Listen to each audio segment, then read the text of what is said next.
if I was Floyd and he was me, Yeah. he wouldn't never have to fight again because that exhibition shit, Yeah. as me being his little brother, hey, little bro, we finna do 10 rounds and we both gonna get 100+ million for it. Right. And we ain't never got to box again. Well, Right. well, I already been getting these bets, but now it's time for you to get your just due. Right. And you ain't never.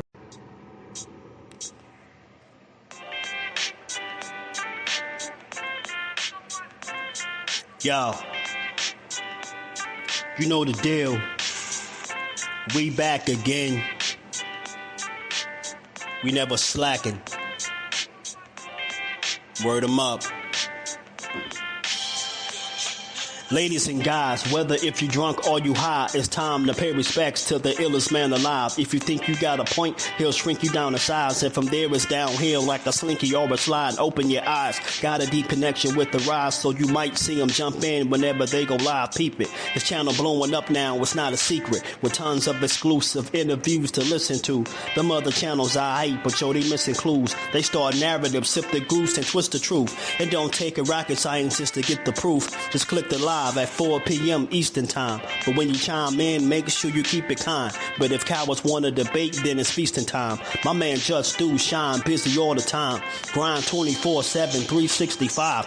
Videos he might have 365. My rhyme's sick, they make you do a 365. You get a rich if you think you fit to survive. It's Just Do Boxing, time to click the live. Ain't no beginners, if you soft, you ain't down to ride. I crush you, respect too, it's Just Do.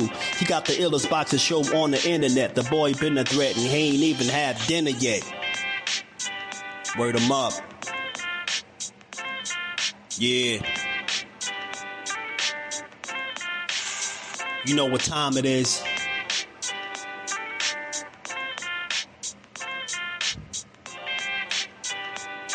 "4 p.m. Eastern. Click the link.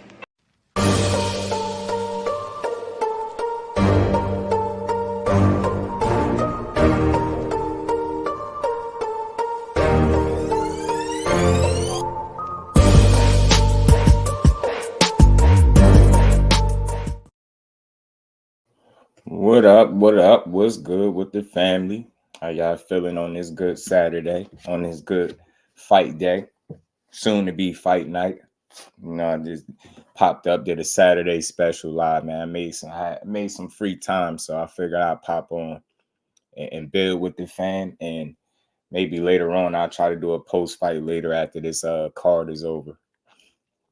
We're going to build for a little bit today, man. Banks, my guy, was good with it, all things. Salute to my bros, man. Thomas Hill, I had seen you pop up in the back, too. Dr. Boxing Talk in the building was good with my guys, man. How y'all feeling today, man? How y'all feeling today? Oh, shit. Man, so we're going to talk about it, man. We got some stuff to talk about besides it being a Canelo Berlanga fight day.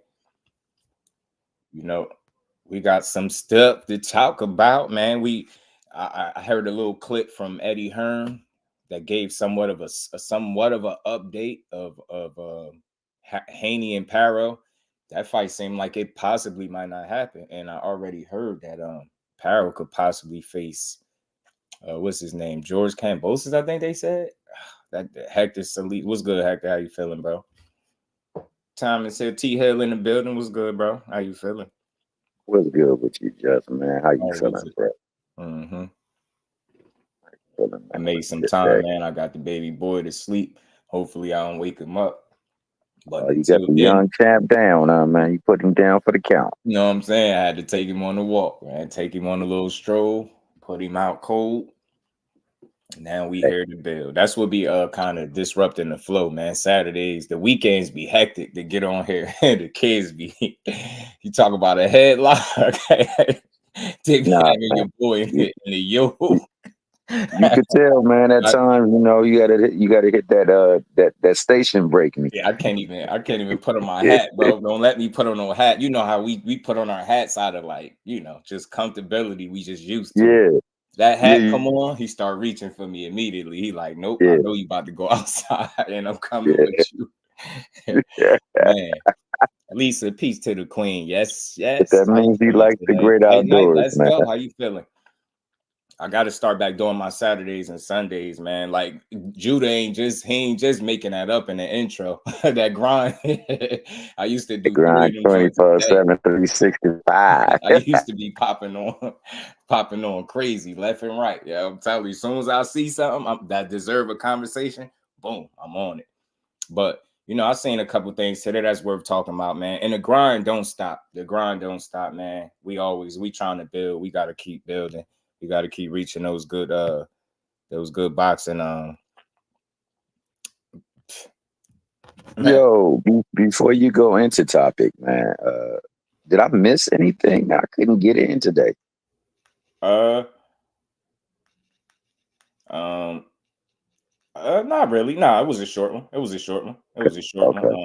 No, he just pointed out what everybody been doing, and everything's solid. Nah, you ain't missed too much. I'll brief you when we get off if you need to. Sure, for sure. Yeah, but nah, you ain't missed too much. But yeah, I seen a couple things that I had to talk about, man. You know, aside from it being fight night, you know, Berlanga got his hands full. I can't stress that enough. I don't know no other way to put that.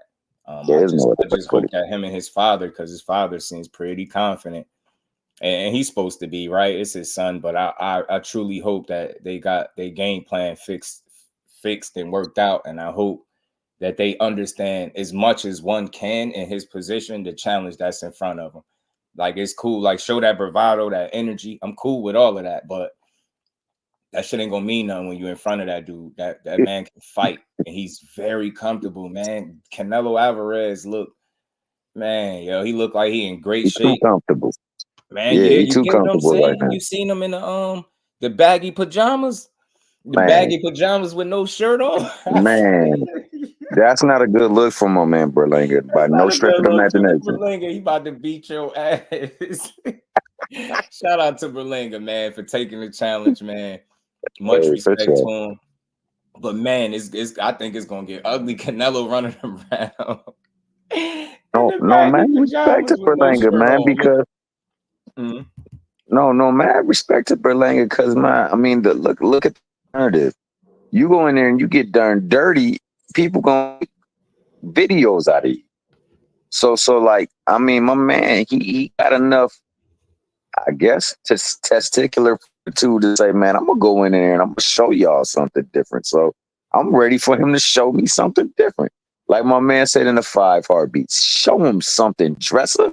Show him something. I have to show him something. Hannibal, what's good with it, fam? How you feeling? Shout out to my guy DBT, Dr. Boxing Talk, man.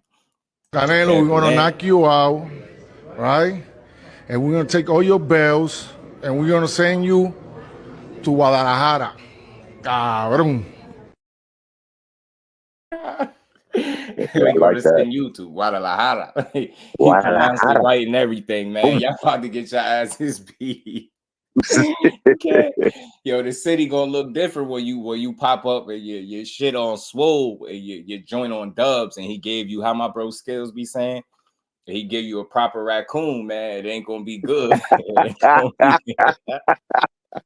Shout out to my man. It's gonna be good for him. Yeah. Ace, my guy, man. Salute to my bro, Ace, man. Damon was good with it. The fight I should have, but I think I'm gonna do a post fight because that's why I came here a little earlier than 4, because I'm gonna build for a little bit. I got some little errands to run. If I can make it back in time, I can try to do it. But if not, then I can definitely try to, set up a post fight because would be fly today, man. Yeah, post fight would be fly because then we could take our time and go over every single fight. There's a lot of fights on this card, right? Because sometimes I do like to enjoy the fights, and then I just because I be zoned in, bro. You would think I ain't never seen boxing before. I'm trying to tell you, like it be different. I get annoyed. Don't keep texting me. Don't keep calling me. Don't try to call me and talk to me while the fights is on. You disrespectful. Get out of here, bro. See, my office hours is from 4 to 8. I'm not just telling people. Office hours from 4 to 8, bro. Do not dare call me an hour or 2 before I'm going live talking about what I think about this stuff that I'm about to talk about. Yeah, yo, nah. They be killing your boy, man. I'm telling you, I'm like, it's humbling to know that people care about what you think, though. But I'm like, damn, see me in an hour or two, bro. Like, what's going on? Yo, bro. Hey, I think at times, man, you deserve that little time to process things, decompress, and then come back and cycle out the. Sure. Hey, look, ain't too many people that had the kind of days on YouTube that I had. Now, I mean that wholeheartedly. For Like, sure. bro, you want to talk about work and grinding? Where you think Judah? That's why I said Judah didn't put those words in there for no reason. I'm telling you, he watched me. Like, that's why I appreciate it. And I'm humbled by the intro because he really paid attention and took his time with that one because it was on point. Nah, Judah, I did a 11-hour live, bro. 11 hours and some change, right? That remember the day Clarissa and Wilder fought? Wasn't that the same day? I think it, or was it Wilder and Haney? It was Wilder. It was like 2-3 fight cards on at the same time. Not at the same time, but on the same day. I know I gotta get my same day. I knew I did the 11-hour joint. Then I jumped off and did another 7 and some change or 8 and some change, something like that. And right after, like with no break, bro. The break that I had was how long it took me to set up the live and come back. And so I know what ain't had dinner yet. But we gonna talk about it, y'all. I'm here. We gonna build. It's Saturday pop up. Like I said, I was able to free up some time, so I had to come here and talk to y'all. And we gonna build on it. Like I said, I see y'all in the chat. Shout out to Detroit, BC. What's good with it, fam? Chunga said Tio called out Tank. We gonna talk about that, man. We gonna talk about Tio. I'm on his helmet. I know, right? You know what I'm saying? D-Dog. I think all 3 of them. She said appreciate the one. You are a constant supporter, and I don't take none of my support for granted.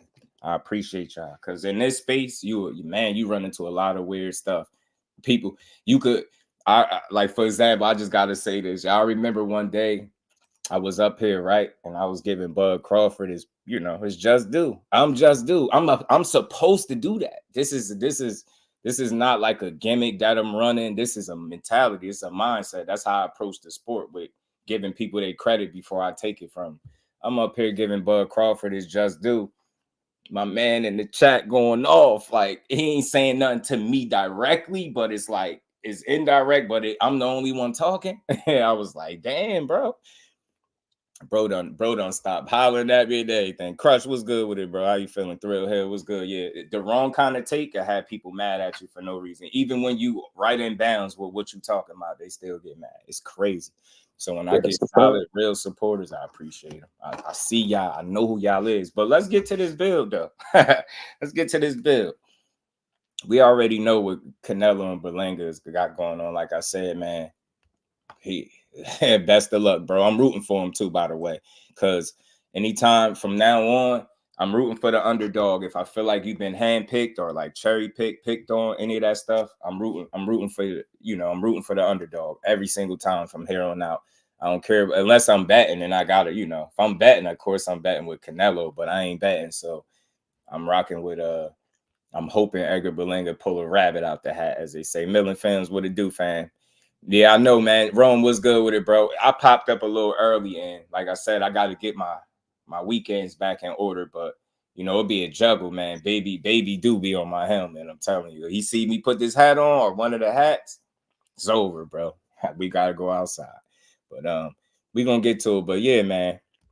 So I see y'all talking about Tio, and Tio calling people out. We're gonna get to the Canelo, and we're gonna break down that card because I want to talk about Plant and Scooter. He said he ain't cool, boy. He's Scooter, and I'm rocking with that. But gotta talk about Tio because he been making the headlines, and I just got some interesting news about Tio. Like I said, a lot of fighters get accused of clout chasing and using people's names. I don't really like that because at this point, we all know who's who.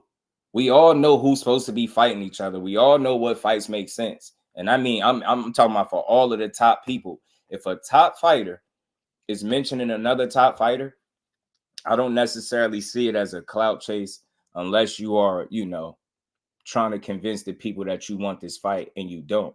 And now, look, I hate to call Tio a clout chaser, but bro just came in here like, yo, he called out Tank. Yeah, I remember. I think I got the clip. One thought I want to ask you about is Tank Davis is looking for an opponent. If an offer was to come in, can a deal be reached there for November, maybe December? Yeah, I'm ready now. What would happen if yourself and Tank would fight? What would happen? It'll be the biggest fight in boxing.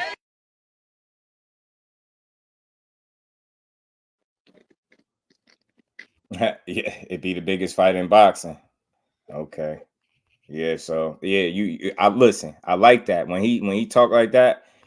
I like that talk. You know, it got people thinking like, damn, Tank's struggling for an opponent. They asking him about November, December dates. He like, hey man, I'm ready right now. Look, man, you know, he just said he don't like people thinking that he ducking somebody. That's pretty much was his reasoning for it. They like, why would you want to fight Tank?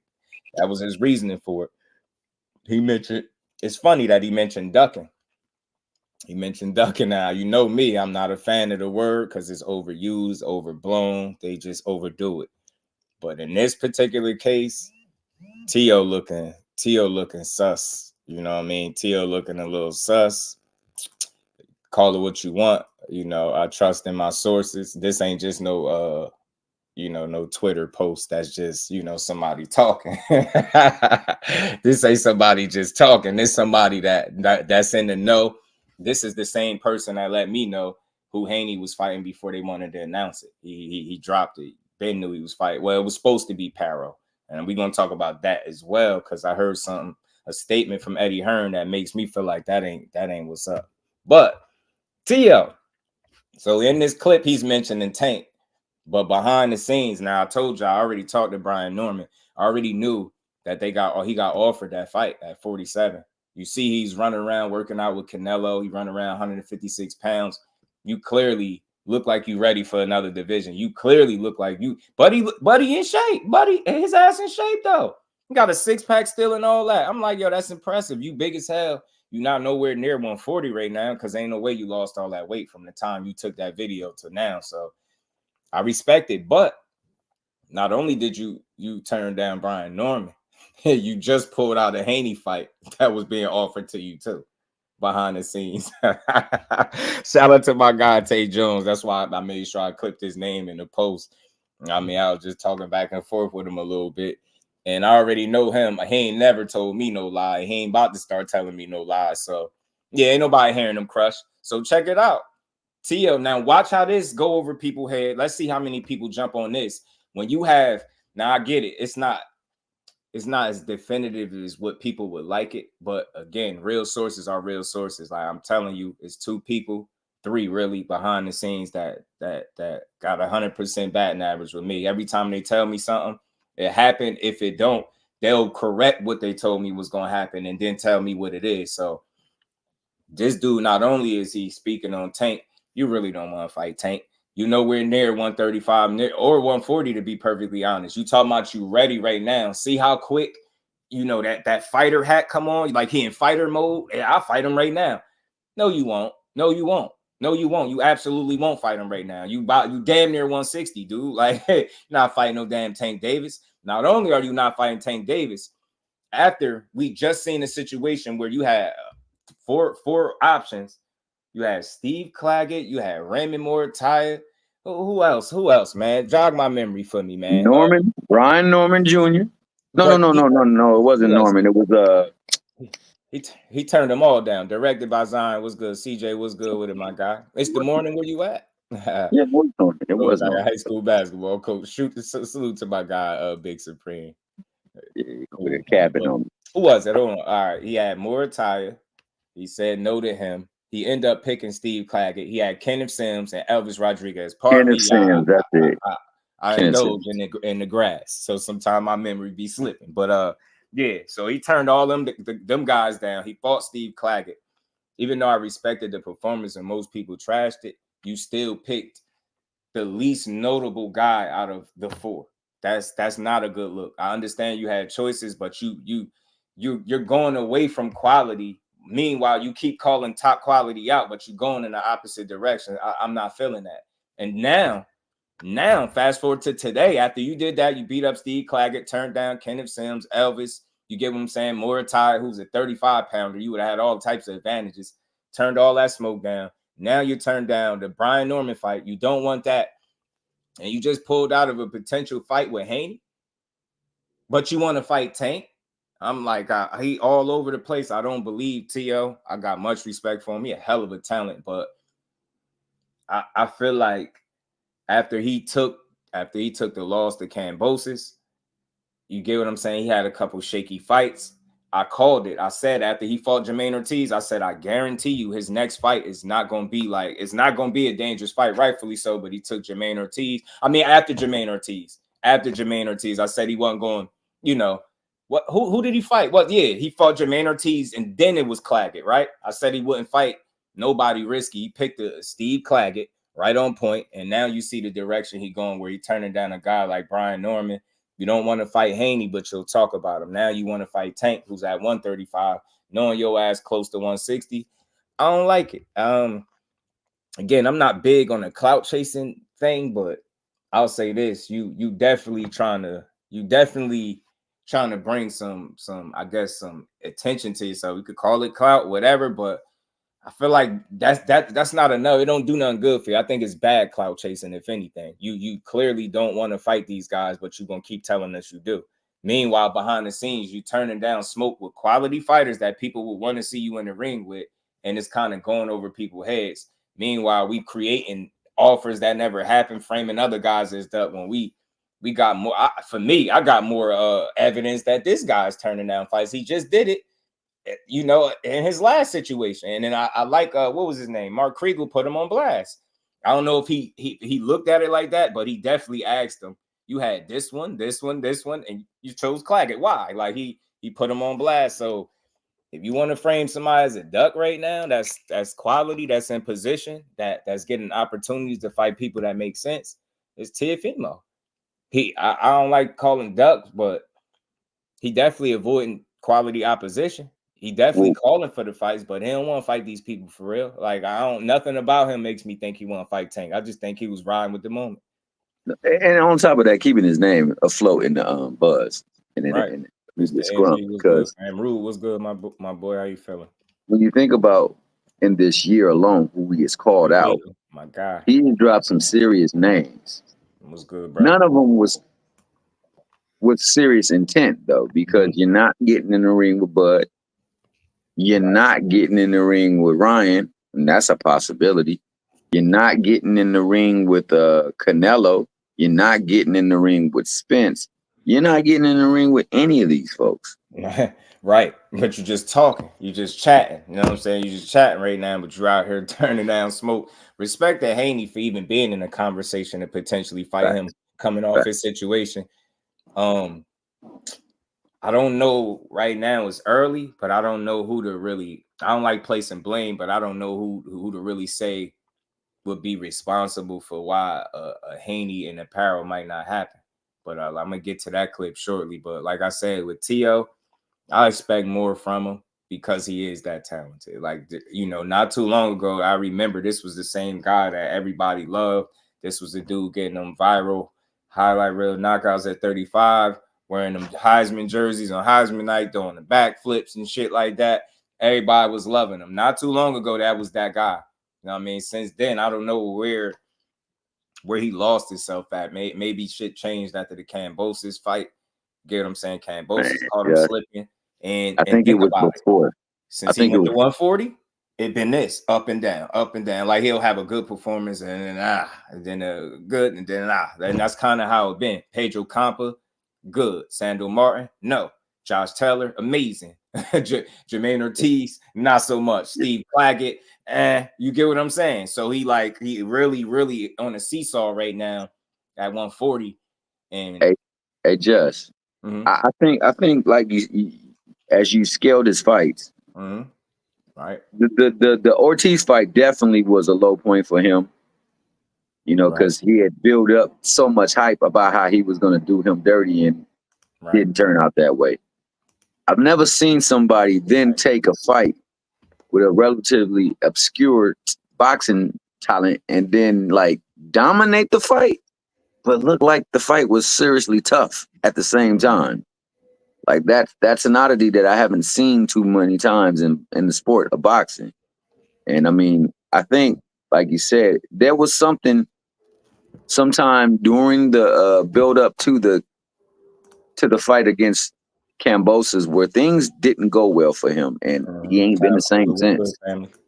He's not been the same since, and you could tell it by the way he behaves, the things that he does, because he never used to do these things.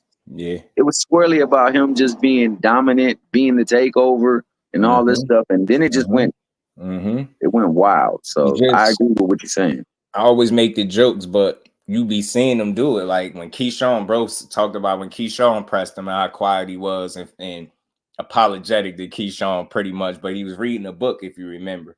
I always say that T.O. be reading too many books. I never thought I'd say that about somebody because we all know reading is fundamental, but damn it, you're reading too many books too fast, T.O. You ain't processing the information, and when somebody asks you a question, you go right into character mode. It's almost worse than what Kambosos was doing with the Haney fights. Every time they asked him a question, he tried to get deep and sound just so intelligent. And I think he is that to a degree, but you don't have to try so hard. Just regular shit. Like I can give you an example. I can play the video. I probably still got it in my in the clip. You know what I'm saying? In the section.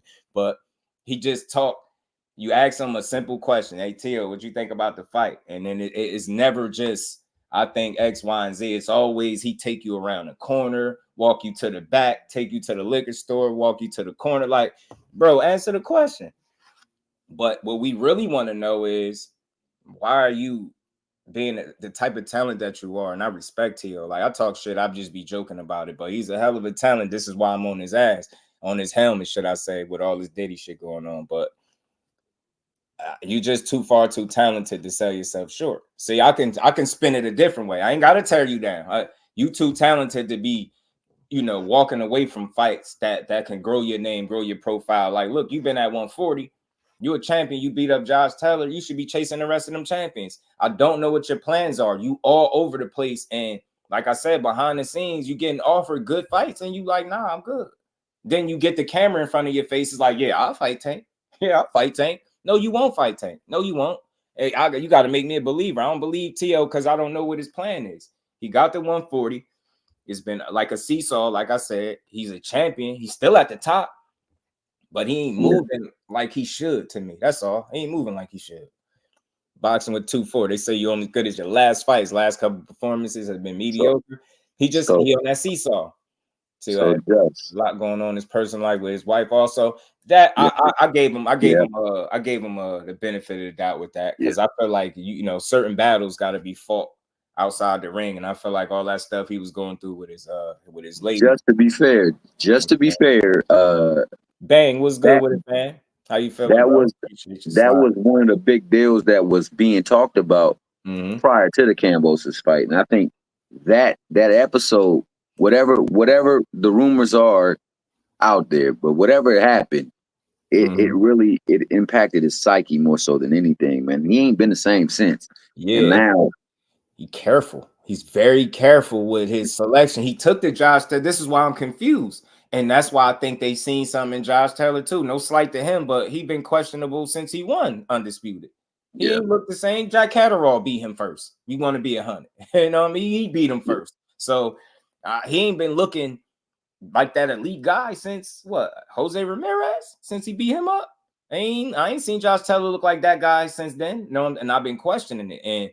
And he went through a transitional phase too. He won, he celebrated, he over celebrated. He came back, kind of took his eye off the ball, had a close call. They gave him a favorable decision against Jack Catterall. Then they ended up catching up to him against Tio.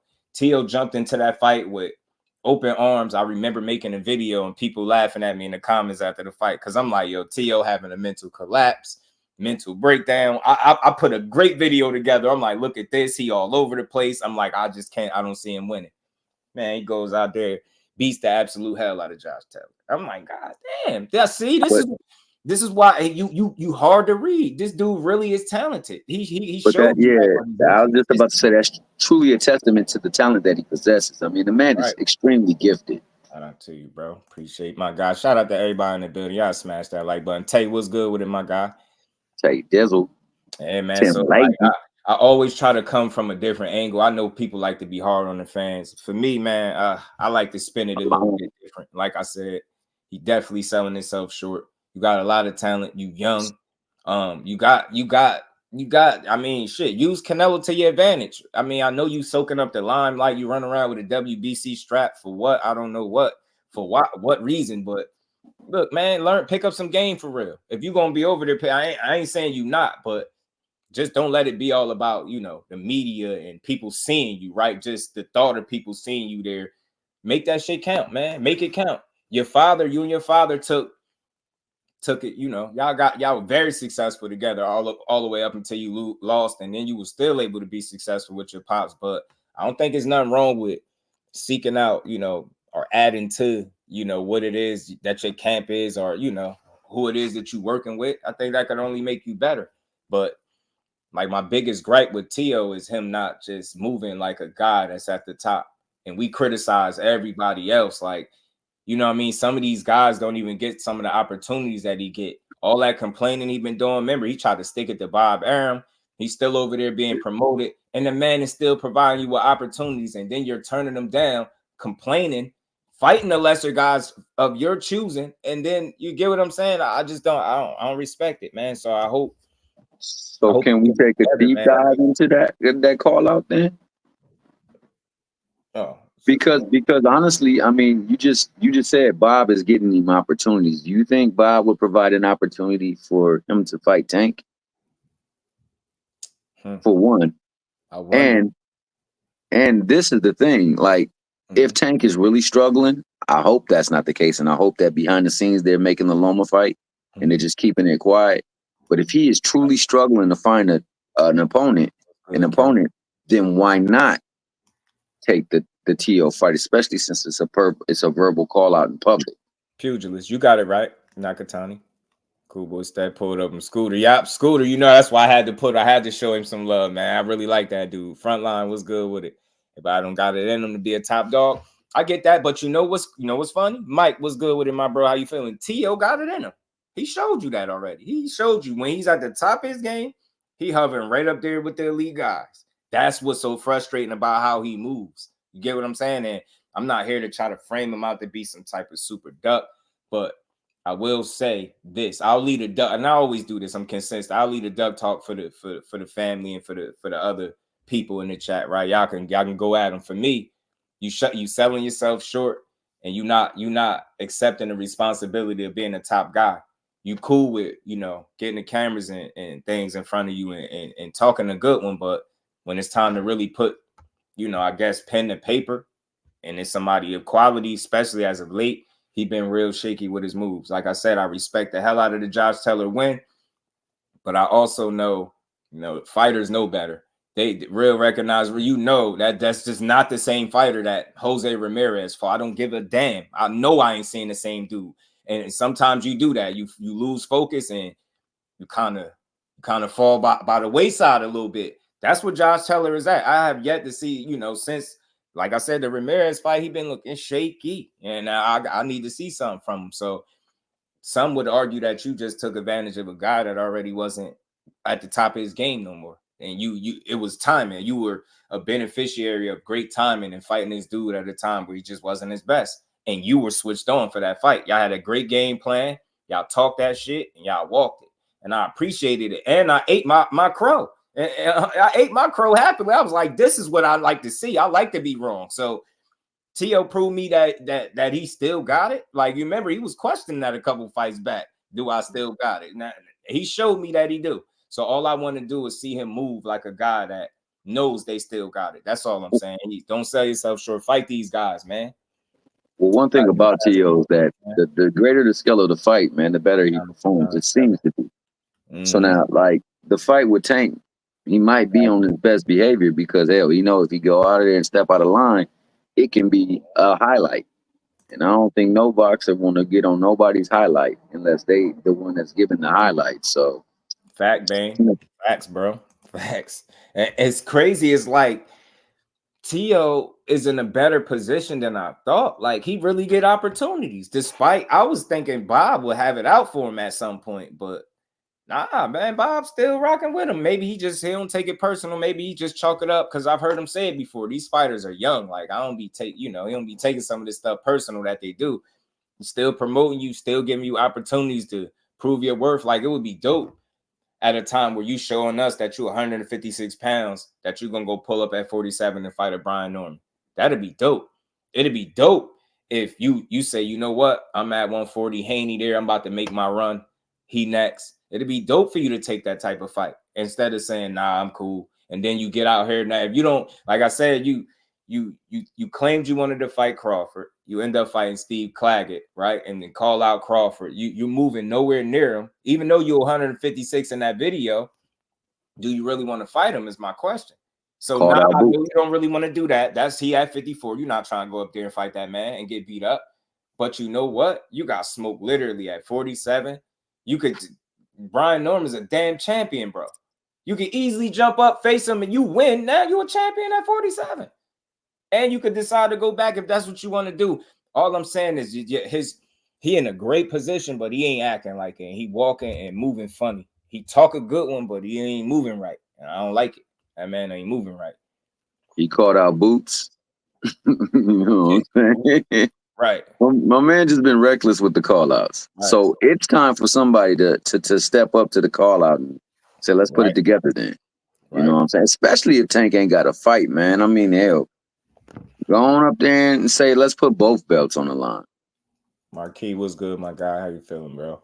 Shout out to everybody in the chat. For real, man. Like, I just want to see everybody get, you know, if you're going to critique one guy for a fight not happening, you definitely got to point out that the fact that this dude is the reason that bigger fights are not happening for him.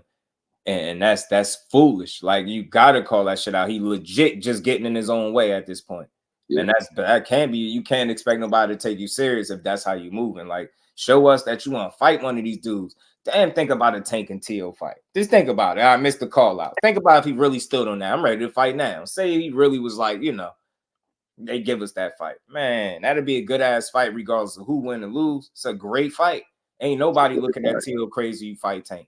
Ain't nobody looking at you crazy if you fight Brian Norman. You get what I'm saying? You fight Haney. That's what you should be in it for. That's your caliber of opponents that you should be seeking at this point. You playing. And while I'm frustrated, while I'm a little more frustrated, and it's never personal. I love this sport, right? While I'm more frustrated because one of my favorite fighters get shit crazy and he ain't turning down the smoke. All they cry, but he ain't fight nobody.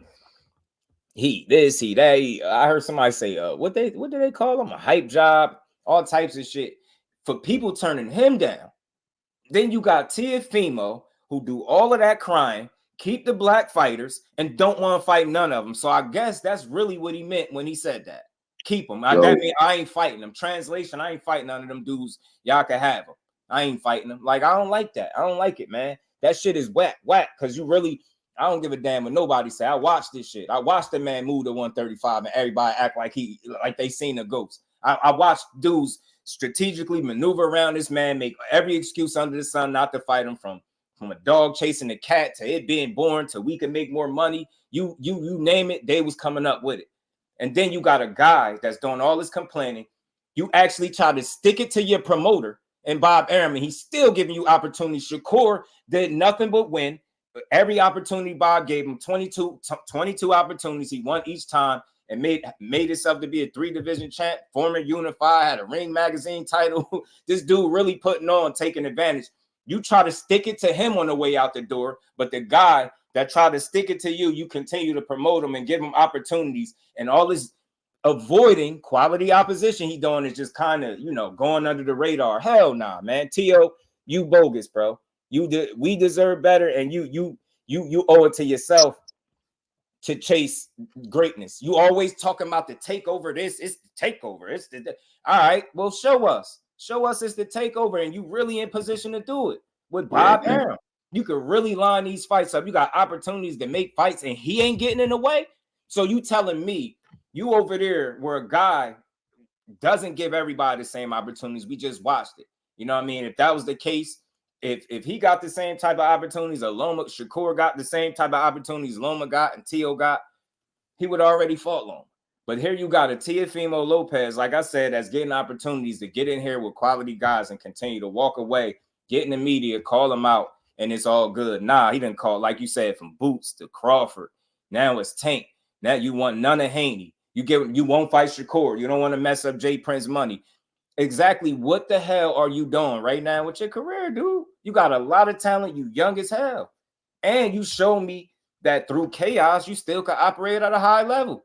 I for sure thought all of that outside shit he was going through and his personal life was going to bleed into the ring and Josh Taylor was going to maul him and beat him up. I knew for sure, man, this man got in there and painted a picture on this man. Man, did what I didn't even think he was going to do. I thought he was going to get mocked. You get what I'm saying? I'm like, damn, bro, this dude is really talented. So that's where my frustration is. I don't hate Tio. I don't dislike him. But too many times this is starting to be the story where you're in position where you could fight better guys and you just quietly walking away, but being real loud with these empty ass call outs. I don't respect it. I can't rock with it. Just you mind if we circle back? You made a statement and you were saying this yesterday too. And I meant to Brody, how you feeling?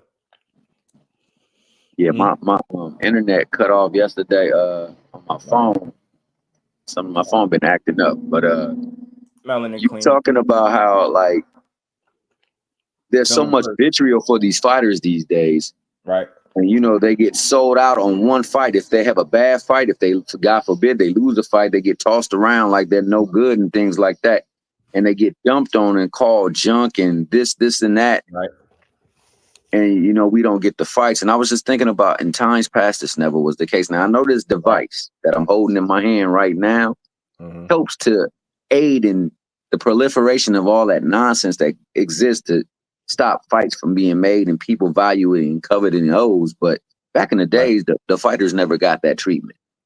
Nobody ever looked down upon a fighter for taking a fight. Never looked down upon the fighter for getting in there and giving it his all and coming up short. They celebrated that fighter. Now we tear them down. Right. And I think that's another portion of the reason why we don't get fights a lot these days, man. People just so quick in public perception to tear down another man for another fighter, right? Or just because they don't rock with him, and that's not cool, man. I'm not with that energy. Ellerby would just say the time it got to be right. That I understand too, though, because he's very transparent a lot of times with the things he speak on, you know, especially Leonard. That's why we rock with him. But in this case, like I'm cool with you saying Tank name, because everybody do that at this point, right? Who don't say they want to fight Tank? Like I say this all the time, and I'm dead serious. I want to fight Tank for the money these dudes out here able to make. Get them saying I'm out in box and I want to fight Tank. So who don't? So that's right on par. That's regular. But what's not regular is your continued, you know, weird energy where you're not going towards the smoke, you're moving away from it. You're talking about it, you're moving away from it. I have a hard time making peace with that. I can't level with that, you know what I mean, as a fight fan. Like he got to move better than that, man, or it just is what it is with him. Like for instance, right, we had an idea who a lot of guys was going to fight next, right? You hearing the Haney and Paro thing was going on. Like I said, I got a clip to talk about that because Eddie Hearn, man, he just looked. I'm gonna just chalk it up, man. I try to be optimistic, but I'm starting to think he's just not the guy to do anything for American fighters. And it's not all his fault, but at the same token, if you're not willing to do anything different than what's gonna make you stand out? You get what I'm saying? You're gonna get this talent, you're gonna have this talent over there, and what you gonna do with it? That's gonna always be the question, right? Like, what was you able to do with this talent? And he just ain't making it happen, man. So I don't know, man. K, what's good with it? You ever saw anybody really show Tank? They try and fight him besides Ryan, pulling him to his fights. I don't think most people approach the Tank fight that way, because you know, that I don't think that's what got Ryan to fight, right? I do think the fact that he pressed it. I did hear that he wanted it, and he got his people to reach out, and you know what I mean, Oscar was the one putting up the resistance. So I respect it, but I think that's a fight that they wanted as well. And I think that's a key factor in the Tank fight being complete. You could want a Tank fight all you want. If they not looking to fight you, or you not the one that they're focusing on, you're gonna just want to fight. You get what I'm saying? So Ryan, I respect him because he really did want it, but I feel I got you, Will. I feel like, you know, I always hear like, you know, what do people do when they want a Tank fight? How do you get a fight?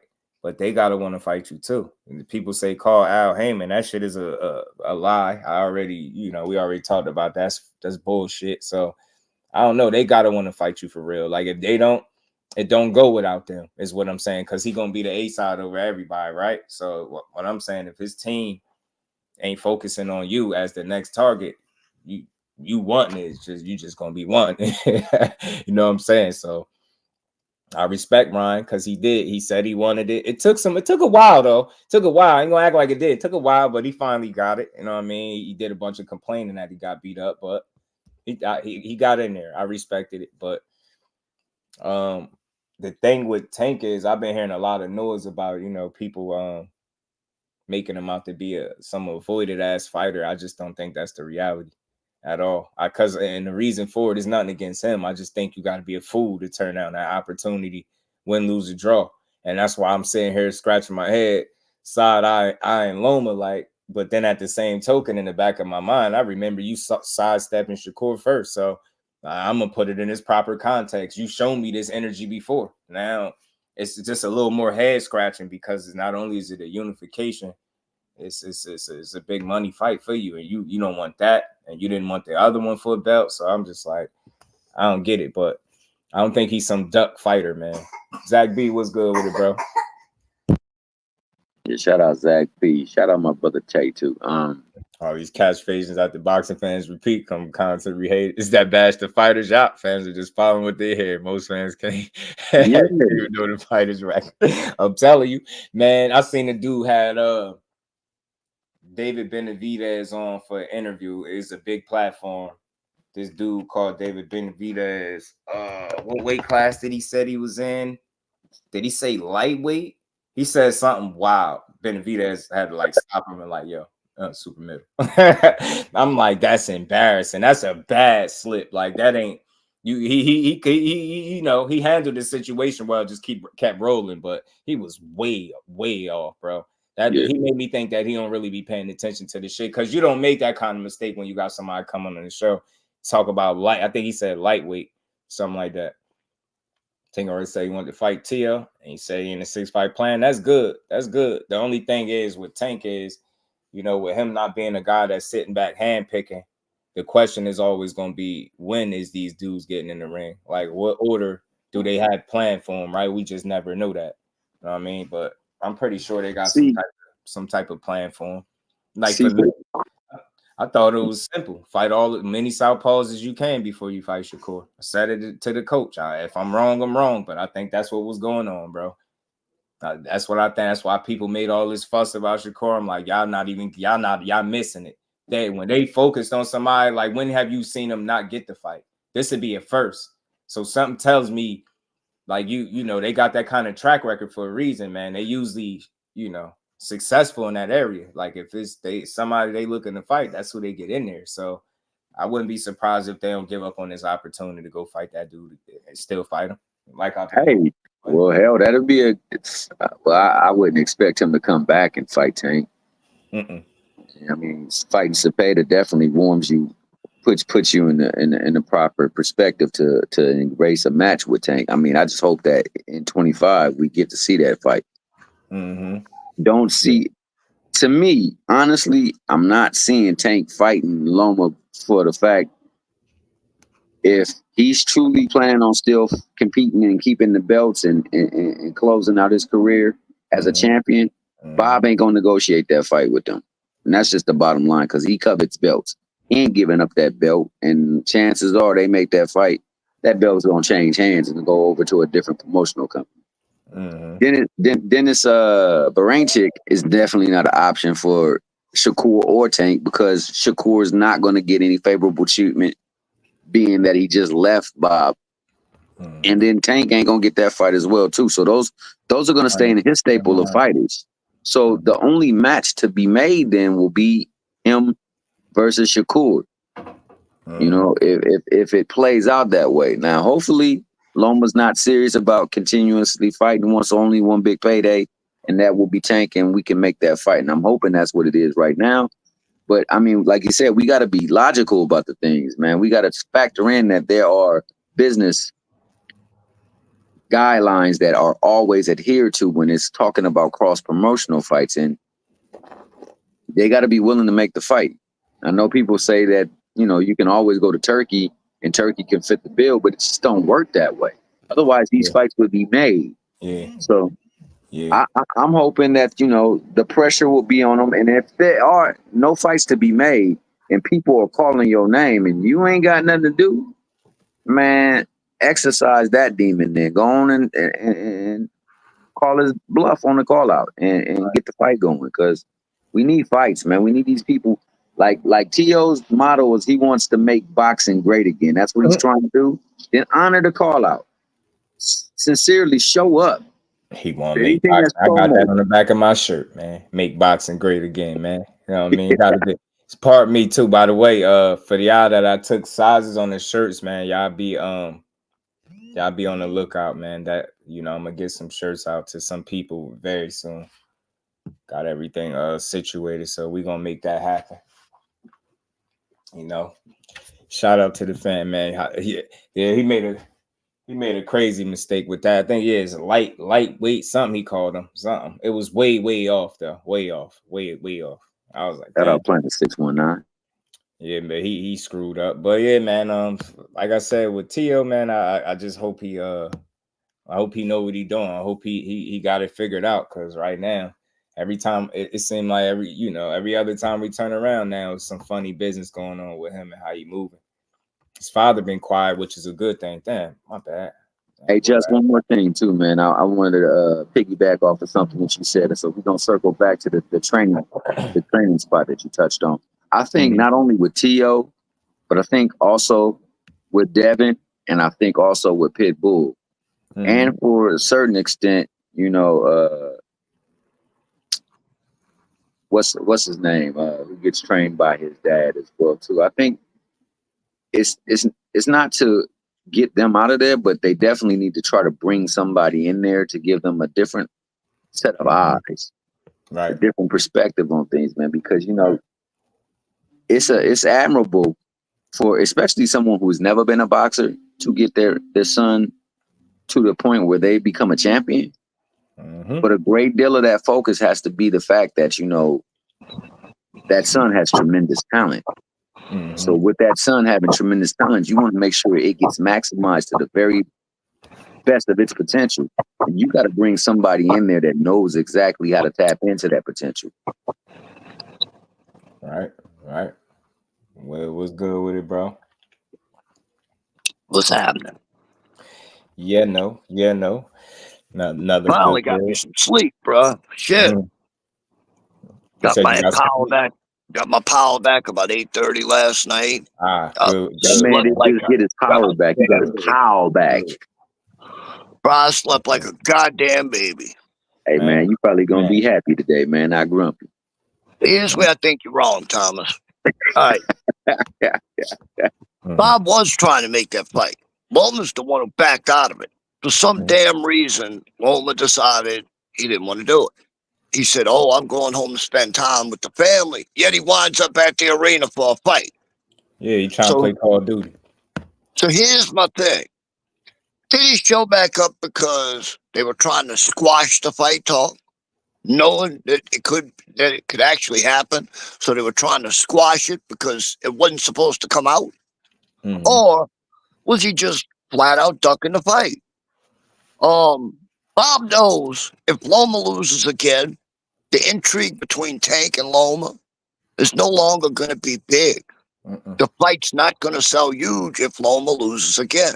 That's why I think Bob wants to make the fight. It ain't even about the belt anymore. It's about the money that fight could bring in. And Bob knows that fight could bring in a fortune. Good point. Yeah, they can make some money for sure. Right. I think it'll be a highly anticipated fight. Right. And if Loma loses again, that fight loses a lot of intrigue. I agree. It's about striking by the iron hot. I told you, couple things I was hearing was that fight was still trying to be made for the first quarter. And then I also heard that the second part is more, not I can't validate it as a fact, but I was hearing some little whispers about the money situation, and that's what made Loma say, you know what, all right, they ain't moving right. I heard some issue with some money or something like that, and he was like, you know what, Well, everybody knows Loma was always the cash cow. He was the one getting all the money on all of his fights. Now he's facing a guy who is the real cash cow, and he's not going to make the most money in this fight. Tank is going to make the most money. Maybe Loma got in his damn feelings over it. Yeah. I mean, it's something to think about. The only thing I can say when I hear about money, what makes it believable is, I had a conversation and was listening in, talking to the matchmaker, asked a couple questions. That was one of the main things he wanted to get across. Like, when fights don't happen, it's usually money. Like, that's immediate. And when you hear the little rumblings, I know people go right to, saying, well, they either somebody pricing themselves out or somebody lowballing. I don't think it's that cut and dry. I just think people negotiate. That's what negotiations is give and take, back and forth. Sometimes, it take a while, but a fight like that, I think it'd be anticipated. They got some old history. They could put all that to bed now. They still 2 current champions. Loma still look like he at the top of his game, coming off a big win. You know what I mean? The way he got it, sharp as hell, looked phenomenal, dominated. Tank still looking like him. He looking as dangerous as ever. I think it make a lot of sense for them to make this fight. And like you said, bro, I think it get to a point where it's a little deeper than the belt. I think it is about the money that they can make. Like I said, you would be a fool, and this would be a first. Let's be clear with all these people that everybody ducking Tank shit. That's weird. No, this would be the first time I ever heard somebody not take the fight. Ever that had an opportunity to not take it. This be the first time. I don't know if y'all got anybody else that I'm missing, but that's why I looked at Loma like, damn, you're gonna be the first one. Like, he goes after you, the fight he should have went after, and they like, you know what? I'm gonna just chill. So I don't got all the answers on that, but hopefully, whatever is stopping it. Well, there's nobody. There's really nobody else Tank can fight. I know Devin's not going to fight him right now, coming off that loss of Ryan, so that's out the question. And everybody else pretty much has an opportunity to fight Teo. Teo ain't want to fight Haney. So Haney, not only they throw Paro out there as a fight, and then you got Teo not wanting smoke with Haney coming off and that's why I say Teo moving mighty funny. He coming off the situation with Ryan. You should be confident. All that mouth you got, and you don't want to fight him. It's crazy. Isn't it awful funny how every time one of them has a fight, or if Tank's got a fight, that's when they start talking about, oh, let's fight, Tank. But they don't say that shit when everybody's open. Yeah. I mean, it's like I don't think people are scared to make money, because that's really what that results to, and challenge yourself, right? For Loma, like I said, I think the only excuse or like reasoning I can give him is being, at the end of it, and really having to really make a decision that could impact the remainder of your career. Because think about it, you got a real decision to make. Now, I ain't saying this is the case, but it could very well be. You just never know. He got some shit to figure out. Do I go fight this guy right here, which would be a unification? If I beat him, that moves me closer to my goal. He's still one of the undisputed, right? Do I fight this dude? Do I take this risk? I could get my ass whooped. This probably changes the way the rest of my career goes if I fight this dude. I'm just calling it what it is. Or I could go in another direction, probably with Bob's help, and just fight lesser guys and make some money and then retire quietly. You know what I'm saying? I want to know what it is. I want to know from these fighters. No, I'll never get no damn interview from Loma, but damn it, I want some answers, bro. I would love to know. I don't need to know. You ain't the only one. What was it like? Cause your team, they owe us some. They owe us something. Y'all said he's not in the mood. Not in the mood is wild and mad disrespectful. I ain't even in shape. I don't box or none of that. I don't train. I will fight. I'm in the mood to fight Tank. What are you talking about? Not in the mood. I'll get in the ring with Tank. The statement I ever heard in my life, bro. Not in the mood to be great. Not in the mood to make money. That's the stuff I start thinking about. Like, what? You not in the mood, but like I said, that's some. I'm kind of old, and let me think about it, right? Because bro, remember Rocky down that street. Is, hey, Remember in Rocky when Rocky was about to fight Hulk Hogan in the movie? And he's like, look, I'm just going to kind of dance around the ring. That's what I'll tell Tank. Look, bro, I'll just kind of dance around the ring. You just knock me the fuck out when you're ready, you know? Bro, I'm telling you, bro. Like, go, like, I'm not joking when I say that. If I had the opportunity they had to fight this man, I'm talking about in my condition, I'm doing it. I'll tell y'all right now. Get my mattress and my pillow ready for me, y'all. This shit ain't gonna take long, and we about to be up some bread. You know, JBT, we gonna be spinning that bag, all right? You know what I mean? I'll have you in the corner, just have my pillow blanket. Coach, man, I'm about to tell them, look, man, nobody want to fight him. Look, I got y'all. I ain't gonna break the bank. I don't even need that much. You know what I mean? We JBT just need that bag. You know what I'm saying? Thomas Hill, you'll be responsible for throwing the pill underneath me as I'm falling, bro. To break my fall. I got you. That's what I'm talking about. Teamwork, baby. Teamwork. Willie I got you. He said we gonna get broke off in that fight. I don't have no problem with that. To take a punch. Marvin Hagler, 1, 2 Amir Khan, 3 Ali. Considered the best chin in boxing history, man. Shit, I'll tell you what, Marvin Hagler was a dog. That fight with Mugabe tells you everything you need to know about what kind of dog. Amir Khan, yeah, his chin is about as tough as this wall back here. If I punched it right through him. Who else he said? Ali. Nah, Ali had a chin for real.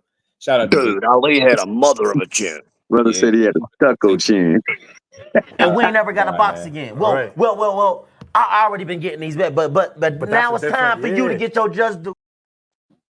Telling you, I'm telling you, JBT, y'all listening? I'll get us that bag, bro. I ain't saying I'm gonna win, but we get that bag. You know what I mean? Tank really having a problem finding an opponent. Listen, I even step in for that November date. Y'all ain't even got Jersey in the building, bro. We could go ahead and get this out the way. We could just make this quick. 1, 2, 3. Tank get to stay active, get another win under his belt. He get paid, I get paid. JBT on, everybody win. What's up? Bro? I'll tell him, tell this fighters Tank's gonna knock out a dude who ain't never been knocked out, which I've never been knocked out. There we go. You know what I'm saying? Right. I'm undefeated. Undefeated. Undefeated. You fit the criteria. Press conference. I'm gonna sell the fight a little bit. I ain't gonna talk too crazy because I ain't trying to get my shit wired, but I talk crazy a little bit to Tank, bro. You know what I'm saying? We sell the fight, go out there. I'm telling you, JBT, we on. I'm trying to tell you right now. You from Brick City and you known for having brick hands. Look, I don't get good sleep like that, no way. So I might need a nap, might do me some good. You know what I'm saying? Just don't go crazy. Yeah, bro. I'm kind of hoping. I really am kind of hoping that Loma did that shit to try and squash the talk so that they could announce the fight when they're ready. And it is Loma. You feel me, Lisa? We getting this money, man. Yo, Planet says he's fighting right now too. I'm joking, but I'm not. If they told me, hey, Josh, you got an opportunity to fight Tank, you taking it? I don't even need no time to train. We could just go ahead and not even play. We ain't gonna even play with this. All I'm gonna think is, let's get this bag. You know what I'm saying? Let's get this bag, bro. Hell yeah. Should be quick. I probably get the best sleep of my life. Wake up. Hell yeah. Nice check. We on. I get to see my boy fight again. I'll probably never watch the replay of myself. Hey, bro, y'all. If it's me, y'all just bring me some milkshakes in the hospital, bro. I'll be good. Have my jaw wide. I don't care, bro. Man, it ain't. I don't think Tank is a ducked or avoided fighter. I just think people don't truly understand the inner workings of his situation and how they go about making his fights. And to truth be told, I don't expect people from our stance to understand the inside and out. But bro, you got to really ain't what people think. You have to be a damn idiot. Frank Martin ain't messed up that bad. You get what I'm saying? Like, I'm not miss me with all this scared shit. Lomachenko's far more accomplished. You think he's scared? No, he ain't scared. He really got to think about that shit. I'm telling you, I don't got the answers, but I'm telling you, something makes me think he like, damn, this alley dark. That's I might not make it back if I go down that alley. Damn, you got all these YouTube channels. I could still come back if I go down that alley, and then down the other one. That's probably it get lighter over there. It's still daytime down that third alley where Bob Arum steps in and just gets you fights that you can win and look good in, right? That's what's going on with Lomachenko. Yeah. 400 damn amateur fights, old ass rookie, jumped in the game at 26 years old, you know, competing at a weight class at 135, respectfully, where he shouldn't be at, but he's talented enough to compete, and he at the end of his rope. And I'm telling you, he got a decision to make. It's like the crossroads. Tank is the crossroads for him. It's like, man, I go there. Like I said, that might be it. I might have to call it a career. I don't know if he's ready to call it one yet. He probably like, hold on. He probably like, I need a couple more first. I don't know. Well, bro, you also have this problem with all of these. You also have this problem with all these YouTube channels telling everybody, "Oh man, he took a loss. He's over with. It's time for him to retire." These boxers see all of this crap, so they don't want to lose anymore. You gotta be better fans. They don't want to lose anymore. So consequently, you don't get the fight you want because these guys don't want to lose because they don't want to be branded as, oh, he's done now. You know. Right. And Loma get an announcement around that fight. K Causey, my guy. Yeah, man. I'm telling you, we getting that money, Lisa. There ain't no replay though. Know what I'm saying? Y'all run the replays them soon. Copyright that video. You know, we ain't getting nothing. You know what I mean? Whatever happened in the fight happened. Just make sure that check there, we good, bro. Don't put it on YouTube. And I'm a sacrificial lamb for boxing. You see, I'm really for the fan. I want to find one way or another. I want y'all to get y'all money's worth. Now I don't know how much y'all gonna get seeing Tank smoke a, you know, untrained junior middleweight. You know what I mean? It have his way, but you know, hey, at least we have a fight. You know what I mean? I ain't ducking. You know what I'm saying? I ain't scared to go get that money. Nah, but I really think, and as I talk about it more, it's stuff just comes to me. A situation where you really got to think about it. I don't know. You know what I'm saying? That's the only thing I can think about. Maybe it could be money, or just maybe it's really him contemplating if this is the decision he want to make. And why I say that, because he was fresh off a situation at, you know, Haney, where he cried and he didn't want to fight no more. And his pops was like, hey man, you know, like, yeah, we could do this again. He went through 2 losses. Shakur situation. Hey, we got Cambosis for the title. What's up? Pops was like, hey, what's up? Loma, what's up? Loma was like, let's get this money. Went out there, beat Cam. And that's the problem with the situation, right? The timing, it just doesn't look good. It's like you say no to him after a very good win. You knocked out a guy that never been stopped in Cambosis. I respect that. Beat the hell out of his ass. You beat him. Think about it. It took him what? When did you knock him out? What was it? The 10th? 11th? What was it? 10th round. Haney had 24 rounds with him. No slightest shade to Haney, but you get what I'm saying? He had 24 rounds. Took his confidence, I believe, though. Haney beat him up, took all his confidence. But you get what I'm saying? 24 rounds, he didn't stop him. You needed 10. You got him up out of there. That's impressive to me. You know what I mean? No one will have his image destroyed. Yeah. He's a durable, tough guy. So that was very impressive. For somebody that's... Loma came off 2 fights. He thought he won. And he lost them. He lost the one to Teo, and he lost the one to Devin. And they thought they won them fights. Right. So now he's got that stuck in his head. Oh, even if I go the distance with Tank, I'm not going to get the decision because they're just out to get me. Yeah. That's probably running through his head too. Because he, like, you don't challenge yourself the way he has and be scared, right? That's not logical for me. Right. But I think it's a real decision for him to make, right? Am I really ready to do this? Because I think, like, if we just being honest, what would be the toughest fight or one of the absolute toughest fights possibly for him at the weight? That's Tank. Unification. Right. Shakur. Those are his 2 toughest fights. No only fights I see him losing. I don't see that fight is the end all be all for Loma. It's midnight. It's pitch black down that alley that Tank's sitting at the end of. Shakur is not as dark, but it's still dark because you probably won't win. And then, like I said, it just get lighter for him. So that I think he's sitting there weighing his options. Do I fight this dude and risk retiring sooner than I want to, or you know what I mean? Do I preserve my career for a couple more fights and then try to fight? I don't know. True indeed. Yes, I followed the analogy. I followed it when you first said it, man. I agree. I mean, not by no stretch of the imagination. The man grew up in an area where bullets fly around kids. Right. He not afraid to get in the ring and have punches thrown at his head. Right. Not, man. And on top of that, and mostly every single fight, he dominated his opponent. Yeah. Dominated. Nobody ran him out the ring. Nobody dominated Loma. Nobody made Loma look old. How people say he look old. So I don't know. I wonder what his confidence is like. Like I really, really want to know so I could bring it back to the people. I don't care about y'all money, but I would want to know like what's the thought process. Is it like, all right, I ain't want to fight again for the rest of the year. I wanted to take the rest of the year off, kick it with the family, go fake argue with Shakur like I want to fight him, tell him we can fight right now when you had a real opportunity to fight him and you didn't.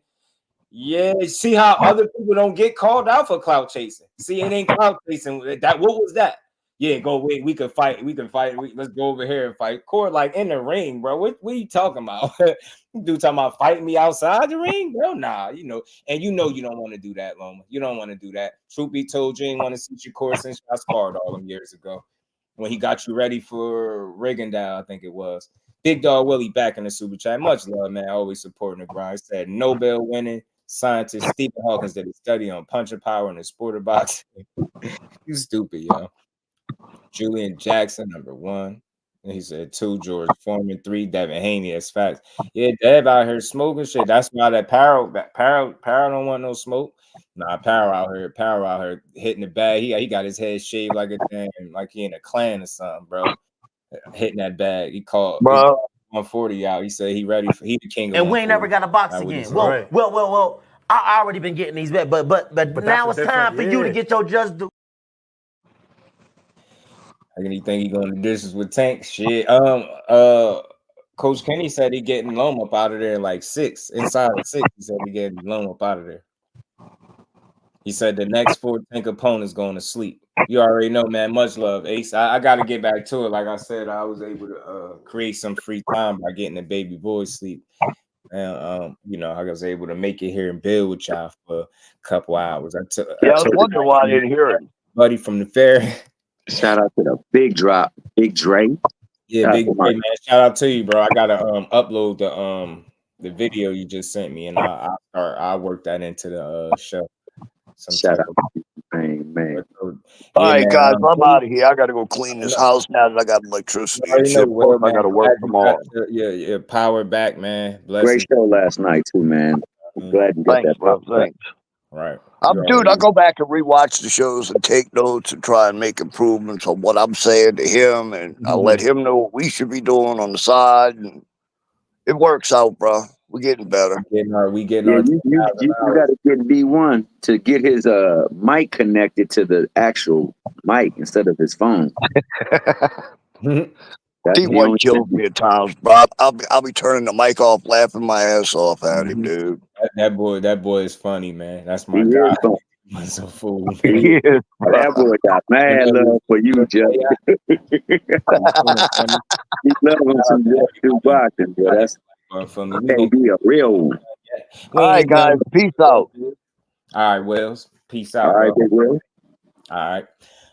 So let's see, man. So like I said, man, shout out to Teofimo. Like I said, it's never personal with me. I just think he owe it to himself to stand on business, to be exactly who you say you are. You can't be that moniker that you go by. You can't be the takeover if you're not willing to take over. And I'm just being real with you. Like, I want to see you go at it. Like, it's none of these fights where you won't have an opportunity or a chance to win. It ain't like we telling you, oh, go fight King Kong because we want to see you lose. Nah, we just telling you to go fight guys that make sense. All right, you at 140. Beat ass, bro. Haney is there. What do you mean you don't want to fight him? You don't want to fight him. You 156, so you don't want to make a pit stop at 147, fight a guy like Brian Norman either. You get what I'm saying? What are you doing? Damn, bro. Stop playing. Don't play with your talent like that. Like, if I had to ask anybody in here, who did you suspect that Teo will fight next? We don't even know. We like, I don't know. Is he even at 140? Is he going to fight at 140 again? Like, I'm on his helmet taking pictures at 156. I'm like, damn, what are you doing? I thought that was a little indirect message to Crawford for a second. Like, yo, you see, I'm at 156. You know what I mean? You at 54. I'm here. Like, nope. His ass going to go right back down to 140 and start playing, man. Imagine him fighting Elvis Rodriguez. Kenneth Sims. Kenneth Sims is one of the most underrated fighters, definitely at 140. He's underrated, bro. He's not no KO artist, but, man, he can box his ass off, and he mean. And he got dog in him. And he got a chin. Man, I like Kenneth Sims, bro. Underrated, And yo. he got that dynamic. That brother got that skin tone that ain't corporate. You know what I'm saying? So it's sales. Shout out to boss, man. Kenneth Sims, man. Don't mess with Texas. What's good, bro?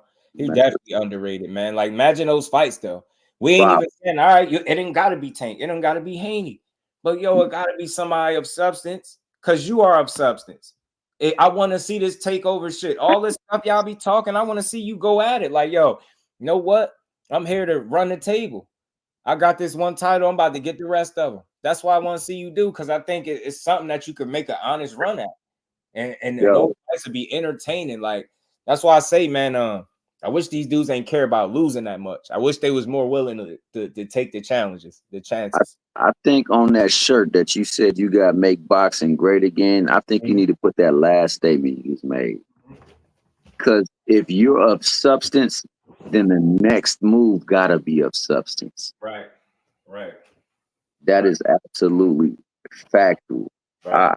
I so rock. Got this shit on the shirt. This shit on the shirt. We gonna make boxing great again over this way. B, you know, we gonna make boxing great again. Yes, sir. I mean, T.O. out here playing. You know what I'm saying? But yeah, like I said, man, just to, you know, I wanted to touch on that a little bit. Just to y'all smash the like button if y'all haven't, just to bring anybody up to speed. Shout out to my guy Tay Jones, man. Always on point, always with the latest and greatest, man. Just so y'all know, and this ain't just no random post from somebody that's capping on Twitter. This ain't that. You know what I'm saying? I would never come here with no capping my raps, as the young kids be saying. But that's what he on right now. Fresh off a situation where he turned down quality fights from you know, Elvis to Kenneth Sims to Moritai, crack. Now he in a position you got opportunities to fight a Brian Norman. You don't want none of that smoke. Fight with Devin Haney, you don't want none of that smoke. But you telling us you want to fight Tank before, or you would fight Tank. You want to fight Crawford. Like, all of this that shit pisses me off. That's like, that give me clout chasing vibes, but again, it's a bad clout chase, because whenever you bringing up guys that you have no intention on fighting to bring awareness or attention to yourself, is bad clout chase. It's very stupid. So shout out to T.O. and his pops, man. He's a bag of tricks, but salute to them, man. I rock with him. You know what I'm saying? But I just want to see him. You know, I want to see what the takeover is like when his mentality is like that, not just talking it when the cameras come on and stuff like that. I want to really see him go for it. Just before we pivot, man, that one last thing I want to say about T.O. T.O. making great call outs, and he making an opportunity. He has the chance to make boxing great again. Two of those people who called out, they struggling to find a fight. Boots and Tank. And he's sitting right between both worlds. He could go this way, he can go that way. But let's make one of those ways happen. Let's cross the street. Right. Yeah. That shirt Zoom verse, like the shirt that y'all see me wear, the Just Do shirt. Everybody that I took sizes to, like those shirts, I'm sending, you know, people how could I say it? Just like a gift, a shirt for everybody that I took their sizes of. I'm gonna get the shirts printed up and get people you know, addresses or whatever they feel comfortable sending, and I'll make sure they get one. That includes you, Brody. That includes you too. Know what I mean? Just give me a bit, but I got it worked out, got the layout and everything done, so we good to go. Hey, Beezy, my guy, what's good with you? Hey, don't mess with my guy. Always supporting the grind. My guy BJ33 in the Cash App, supporting the grind. Much love to you, Brody. Appreciate you, man. And we ain't never got a box again. Well, Right. well. I already been getting these bets, but now it's time for you to get your Just Do. Y'all hear Baby Dewey over there getting his he getting his Z's in. I'm pretty sure my voice gonna wake him up sooner or later. Hey Beezy, shout out to you. Got any hats? The hats. Now that the tricky thing, because I got hats, right? But I got hats for me, but I won't get y'all the hats from where I got these from. I don't like none of the hats I got. Yeah, y'all probably don't know. I don't like none of the hats I got. I don't like them. I feel like I just see little imperfections in them, but I'm gonna get them. I'm gonna get on them too, y'all. For sure. Lion, what's good with it, fam? Zach B, you already know. Yeah, for sure. I got you. I'm gonna make sure I take care of y'all. Shout out to the fam, man. Everybody supporting the grind. We gonna keep building. No, we ain't done. Got some more talk. We got something else to talk about. So look, Devin Haney, we seen the fallout, the situation. He came back after 3 months, pretty much announced that he coming back. The game ain't been the same without the young Walter Walker. Man, missed the 36 minutes of hell. I can't. I'm laughing, but I want to see him bounce back, even though he still got his I want to see how he bounced back physically and mentally, like from what he went through, and to hear his name be thrown in there with a guy like Paro. Teofimo don't want none of Devin Haney. Respect to Devin Haney, man. Teofimo don't want to fight you, dude. Nah, man. I'm sorry, y'all. I got pushed. Nah, I'm tired of T.O. Respect to you. Shout out to Devin Haney. Teofimo don't want to fight you. He don't want nothing to do with you at all, bro. He don't want shit to do with you. And I mean, I'm not joking when I say that. I still remember that the zone face off where they was face to face, and they was standing in between them, and Dad was like, you ain't gotta worry about it. No, he ain't gonna do a mother. You know what I'm saying? Like he had that energy, like he wanted to punch T.O. in his face right there if he could. T.O., I don't get the right kind of energy. Like, he ain't scared. And again, these dudes are world-class athletes. They not running around scared of each other, but real recognize real. Super respect. T.O. needs you, he needs you to constantly come forward, in my opinion, to look good. And that's something I just discovered the last few fights with him. I'm like, damn, if he got to go get you on the front foot, he's very flawed. And it's holes within his game that a pure boxer like Devin Haney could exploit. Let's call that shit what it is. For me, if they fight, Devin Haney has a very good chance at outboxing him. Very good chance. Recognize real. You could say what you want about that young man. You probably don't want to fight him. Style-wise, stylistically, like from what I see from you, when you got to go get somebody, and best believe he gonna fight you smart and make you earn it. He ain't gonna do what he did. That Ryan shit, that was that fight. That I don't expect to see that again. You know what I'm saying? I think he'll beat him. Straight up. I'm calling it. I think Haney will beat him. He's shown me that he could take a punch, call it what he want. If he ain't like compromised, like on some punch resistance type shit, he good. I got him beating Teofimo and outboxing him too.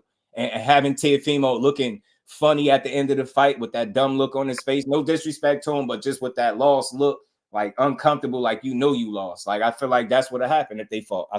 Look, shout out to my guy, just so y'all know, shout out to him. I call him the fax machine too, man, because he ain't never steered me wrong. He tried to make it happen. Now he got the money, so don't give me nothing about no money. That's all I'm saying. So I respect all these dudes. All I'm saying, y'all, for anybody that just came in, my energy towards T.O. is because, and I'm calling this shit straight down the middle. One of my favorite fighters was fighting for that same guy, and they tried to shit on him out on the way out. Look at what he accomplished with 22 fights. You got T.O. He done took a loss, slipped up, tried to stick it to Bob Arum, and he's still getting opportunities. And it is him that is getting in his own way. You mean to tell me the reason the takeover ain't started is because he ain't trying to fight the people he's supposed to fight? Yeah, I'm on him because he's talented. It's not one of those fights he won't be in. I ain't saying Haney would just wash him, but with his energy towards Haney, he'll talk a little bit of shit, but he don't want to fight him. It's a style thing, bro. You don't want to see him. You don't. You will have to rely on knocking him out. And again, when people are coming to you and you able to move around and you look a certain way, but you gonna have to go get him, and he gonna make you earn it. And I don't think you want to deal with that. I really don't. All that bluffing and shit you be doing, that shit probably won't work with him because he's athletic enough, young enough, he could keep up with you. He ain't no slow guy. I get it. Look, I get what happened in that Ryan fight, but best believe it would be a totally different fight with them two. Totally, the styles make fights, man. And Ryan got some things. I even got Ryan get really good chance against T.O. if they fought. A real good chance, bro. T.O. out of there. He's the one that looks like he ain't, and he's sliding under the radar. Everybody else getting called ducks. Tank ducking, Shakur ducking, Haney ducking. T.O. is really out here saying, nah, I'm cool. Nah, I don't want that. Everything boxing, my guy. What's good with it, bro? Hey, Tank is 5'3" and he ducking. Yeah. Yeah, he got trouble with that style, ETB. I'm with you, bro. I just don't think that's what he want to see. And it's not about being scared, right? He again, think about something. He had an opportunity with 4 fights. I keep saying, but he picked one. Just look at the styles of the fighters. Kenneth Sims, a boxer. I don't think he want to deal with him. Elvis Rodriguez could box and punch. I don't think he want to deal with him either. And I think he can beat him. Elvis looked a little shaky in his last fight. This is what I'm saying. None of these fights are they like walkaways for the other guy. I don't think he want to challenge himself. And I like Teo, but I want to be wrong, y'all. So if I'm wrong about this and Teo getting there with one of those guys, I'll gladly eat my crow. I just prove me wrong, bro. But I don't think he want to do it, yo. I don't think he want to be in there with those people, bro. This is what I think about Teo. I think he knows his head wasn't right. To my guy, Big Dre in the Cash App, man, for the grind. Much love to you. And we ain't never got a box again. Well. I already been getting these bets, but now it's time for you to get your just due. Teo was sorting through some things in his head during that Kambosos fight, so he ain't really stunning on that Kambosos fight. But that Martin fight, that Sandor Martin fight, still in the back of his head. Very telling. Look at that style. Exactly. And imagine him getting in there with Haney. Despite what people say, that fight might not have sold and it might not have been a good fight, but Devin Haney was going to beat Sandor Martin. I just want to be clear. I'm not one of those people that, because he lost him. No, Sandor Martin got a good... No, he would have beat him.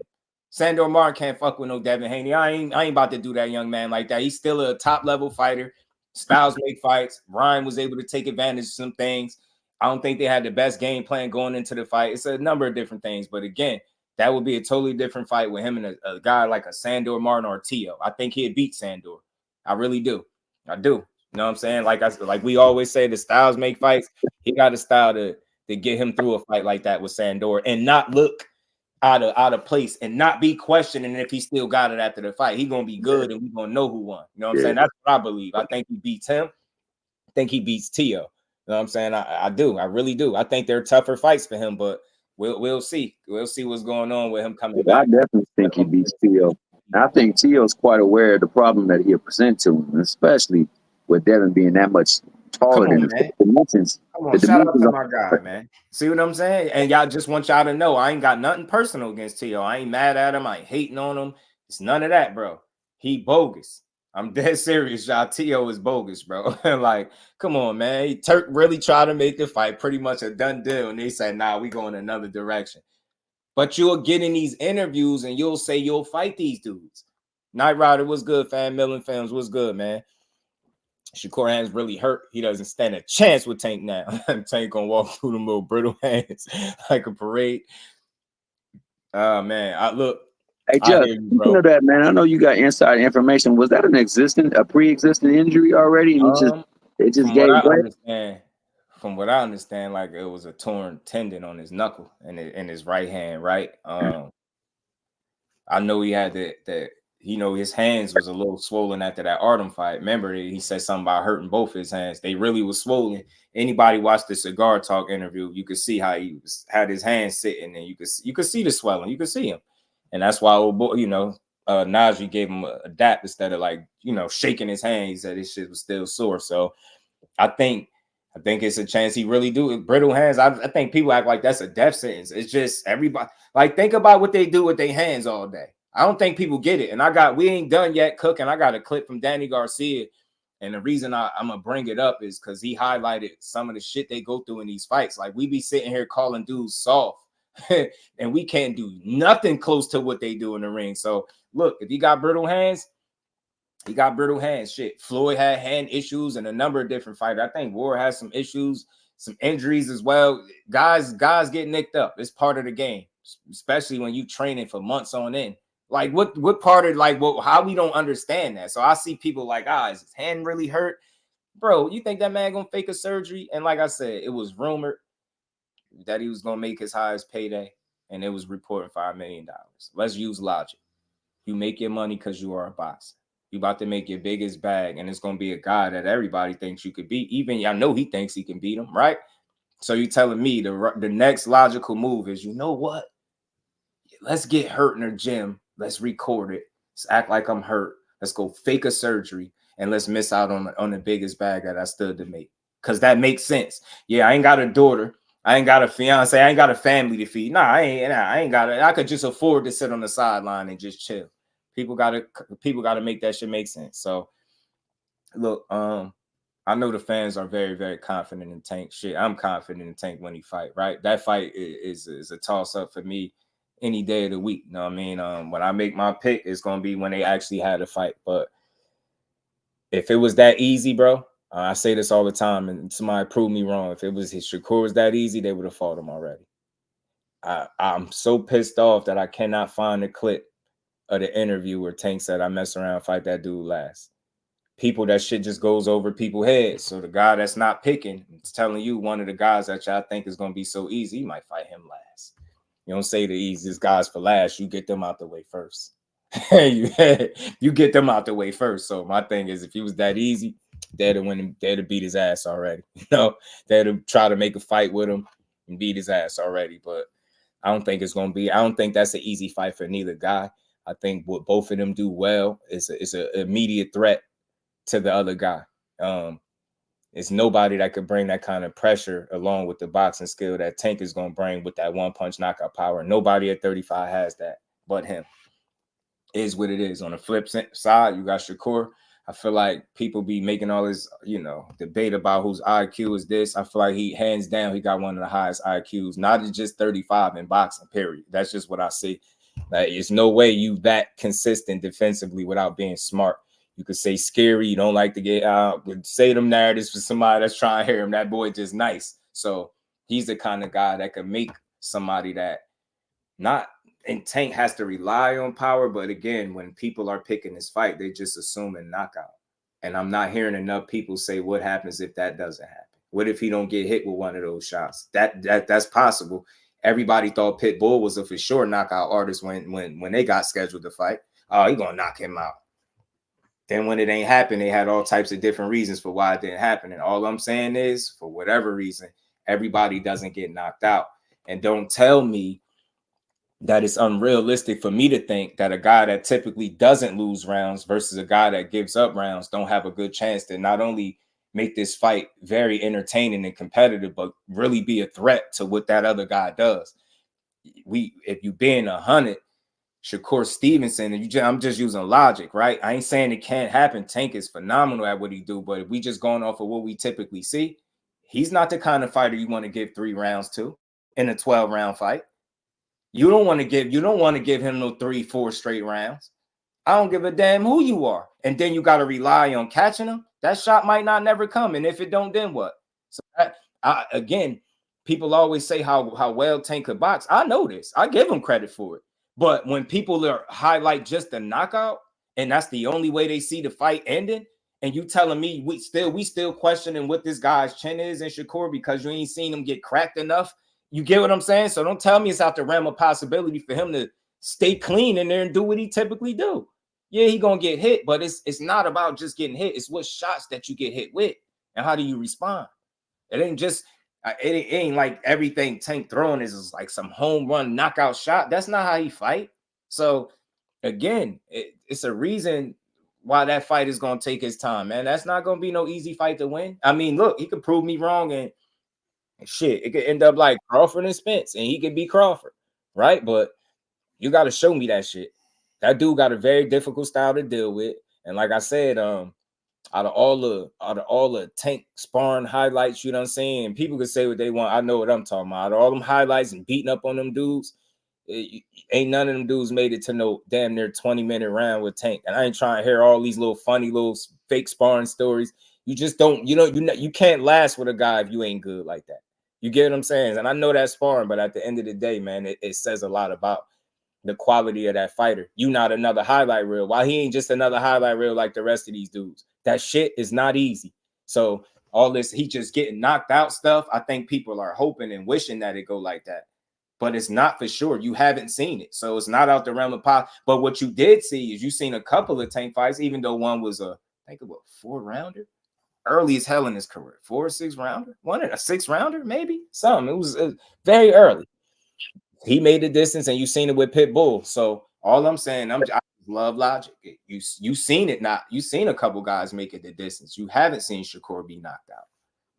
So it's one you've seen more times than you get what I'm saying? It's one thing you never seen that. But on this end, you've seen people make it the distance. And all I'm saying is we got too many fights, and we seen how many KO streaks fall now. It was Matias.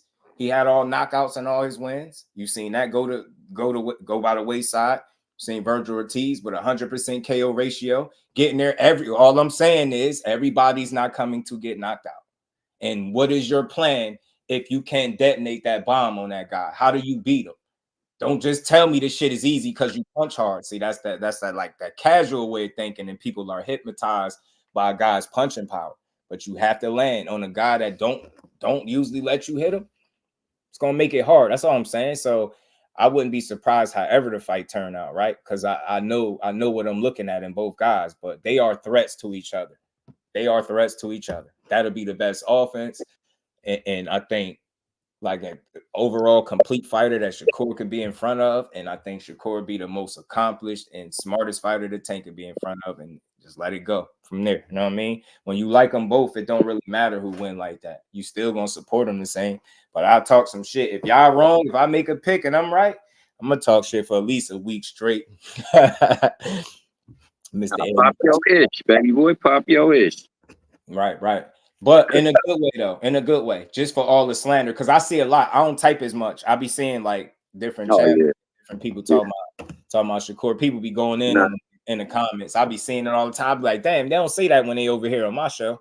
They don't be saying that type of stuff, but it goes somewhere else. Planet just coined it perfectly right now, man. I mean, he said it very, very astutely. I mean, man, shout out to them boys, man.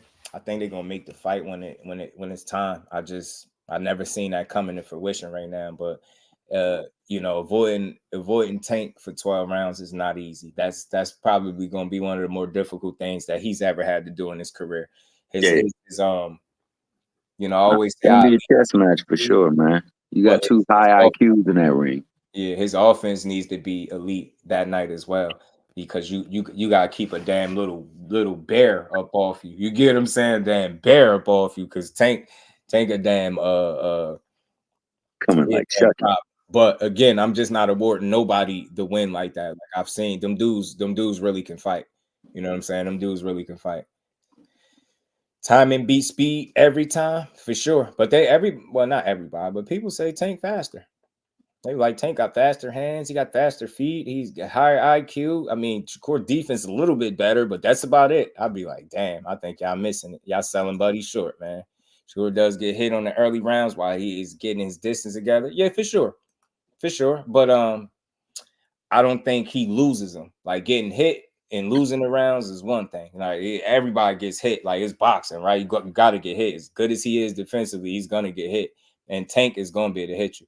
He fight Tank, he's getting knocked out. KB straight up. Keller, what's good, my guy? Yeah, that's the same. That's the same way I feel about. Like you would never hear me argue somebody that say Tank can knock him out, because that's typically what he do. And again, he'd be one of the most complete fighters that you could stand in front of, in my opinion. So the challenges is there for both of them. That's all you ever hear me say. I ain't never made no pick publicly, but I always make a case for it just being a good fight. Like nobody can convince me that it won't. Some people say I think it'll be boring, and I just don't see it. I'm not bored by what Shakur does, and I never by what Shakur doing. I never seen a boring Tank fight. So, and on top of that, that man know he can't just get out there and make it a boring fight like people say it is. He gonna have to shoot some stuff. He gonna have to shoot some stuff his way. You know I'll that. Say this. Shout out to Round One Sports Talk. I'll say this too, though. What's up, brother? Just in a weird way, like Haney had a situation where it seemed like he let the background noise, the outside chatter, get into his ear a little bit. And now you kind of see them doing that with Shakur. I've never seen people complain about a guy that's defensively sound that way and find ways to like diminish it, make it a bad thing that he's good defensively by saying he's only good because he's scared. And it's just a lot of weird shit. So I've never seen that. But what I'm saying, Shakur Stevenson, his style, the style that he's developed what I call a winning style. It might not be a fan-pleasing style, but it is a winning style, make no doubt. He's undefeated, so what is he doing wrong?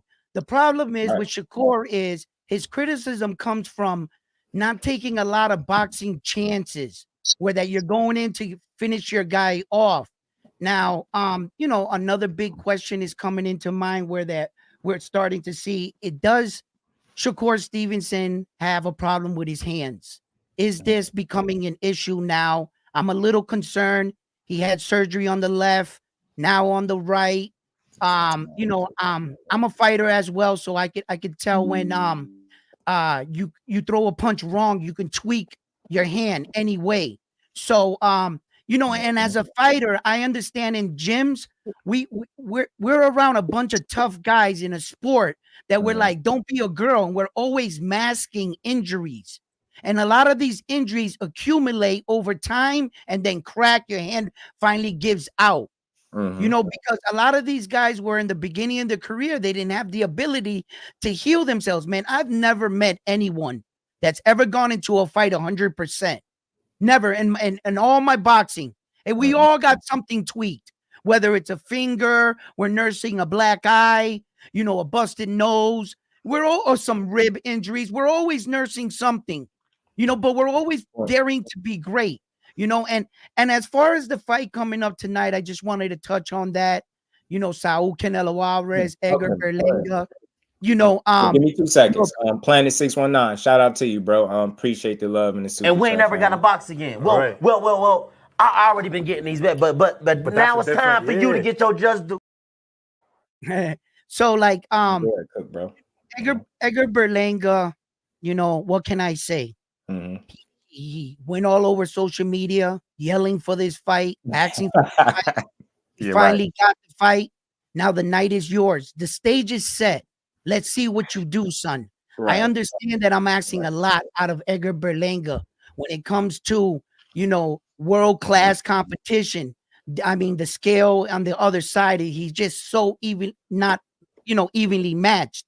Where Canelo Alvarez has the more experience, the more championship experience, you know. But let me, you know, look, guys, I was really thinking about this, and I was really going back, studying Edgar Berlanga, you know, and watching him. Okay, he said a lot of interesting things, but can you back him up? Then I started watching his fights, and I realized, wait a minute, in certain moments and spurts, he can box. In certain moments and spurts, he can fight. Can he sustain that for 36 minutes? Being a bigger man, I think it's going to play a factor in this one.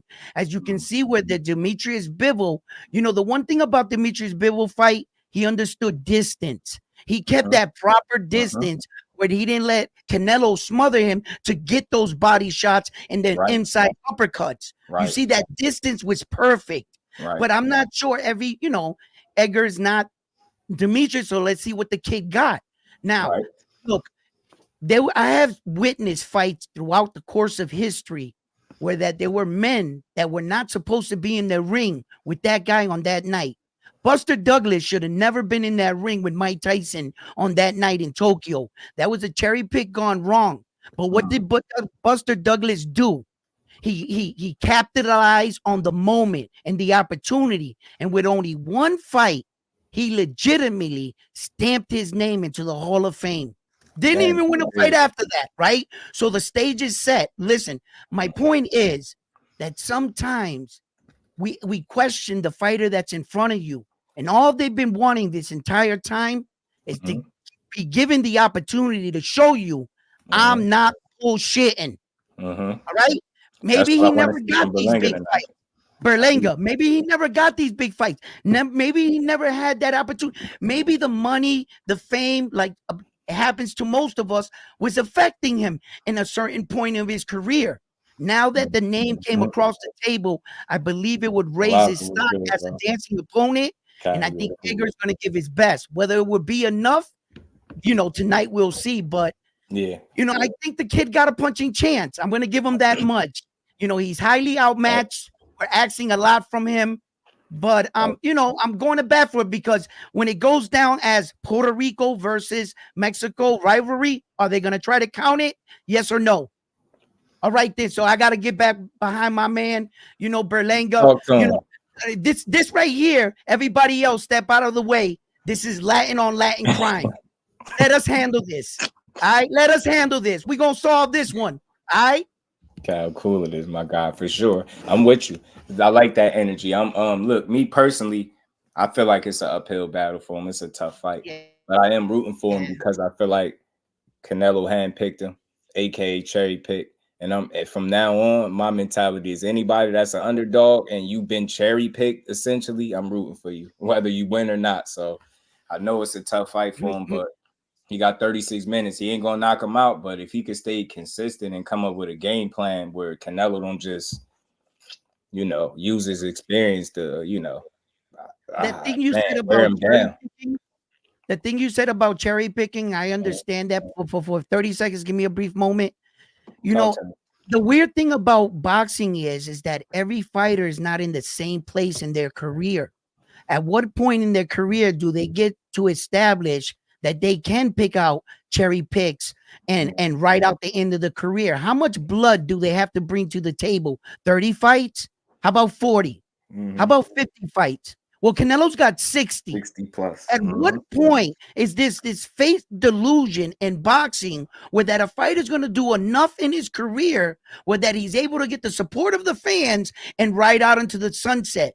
In this game, the problem is it is truly dominated by the best being the best, out with the old, in with the new. And that's why some fans that are paying for these tickets want to see this fight. I want to get one more thing to the public. Listen, we got to get this perception that there is a Superman out in this world in boxing. There is no man in history that fought all the best fighters. And if you truly believe that, you're being fooled. Because I'm going to tell you right now, if you think for 1 second you're the baddest mother effer on this planet, just wait 5 minutes because here he comes. And just because they didn't have a lot of social media back then, they didn't like promote all the ducking. You know how many boxers were blackballed? Do you guys know what that is? Marvelous Hagler was blackballed. That a mayor from Massachusetts had a petition to get him his first world title fight. That's called blackballing in the sport of boxing. You'll never hear those are the things that happen behind the scene. There's no Superman. So the closest we have are the men and women we have today. That's what we have on the menu. Let's enjoy the menu. And my boxing Bible does not say, thou shalt pick just one fighter. I have a selection of many fighters. And until the time I see my favorite fighter fight, I have a menu, and they're going to keep me entertained until my guy appears. If I was a fan. But now I cover boxing, and I love all fighters, and I treat them all unbiased. That's my motto. My God. Boxing. Thank you. My God. I like that message. That represents Just Do Boxing. And McQueen, what's good with us? With it, Professor? Talk to us. With my guy anymore, man. Just like I was saying to you, see, when I was on my little vacation, I was sending you them excerpts from that book I was reading, Sport and Blood. Right. Even a guy like Jake LaMotta didn't get a title shot until after 100 fights, bro. Like literally after 100 fights. And then he had to get in bed with the mob, take a dive, and he had to sacrifice his integrity to get a damn title shot after 100 fights. So he's spot on with that. It's been going on since. Right. I get that about. Listen, Andre Ward said it. Every fight can't be a killer. That's not realistic. It's not healthy. Not realistic. I just tried to make Muhammad Ali take a dive. I think it's a lot of you things. You can face some mega fights, but you gotta calm down. It's not gonna be cool when you're 50 years old on the beach and you don't remember your own name. Let's see this, but this is the crazy part, right? It's because it's a lot. It's Canelo. It's a loaded situation. You can't just complain. No, you can't say no to that. Context, right? That's opportunity. That's an opportunity. He put in a lot of work, right? But this is the thing. I think how many fighters just right off the top, right? I'm just going somewhere with this because you say started at 15 years old. You know what I'm saying? So he had a crazy jump start. And just let me use Lomachenko, for example. He turned pro at like 26. Look at the difference. So just think about how many years, and it's like he's been fighting grown men.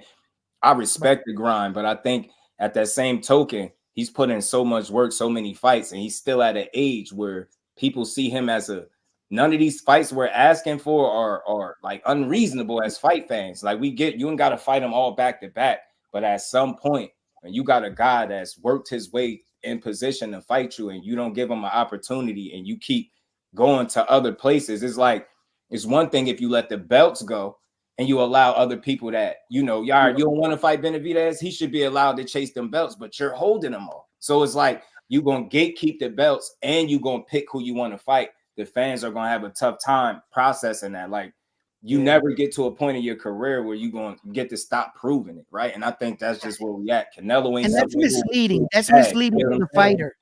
That's misleading for the fighter because the fighter thinks, you know, like a Mayweather. Right. At the end of his career, the fans supported him, and we knew these were cherry picks, and he was upfront about it. But he deserved the right to do that. Right. He gave us all the action. He gave us those wow moments. He gave us those spectacles, those pay-per-view events. You know, Saul Canelo Alvarez gave me moments and memories with my family in my living room. We're Latino. And even though he wasn't Puerto Rican, he was Latino. You know, we would cheer for you until you were fighting one of us. And then that's what it was. We fighting, right? But Latinos, we're like that. If we see another Latin man fighting, bro, we get behind him.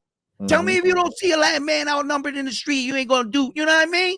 Because we break bread, and that's in our blood. And I'll make another point. I'll make this other point. Shout out to Malaza. You're right. I'll make this other point. That's another thing. You start to get to a point where, regardless of what, you know, they said he wanted that Floyd fight. They was telling him like, nah, he like, yo, I wanted it.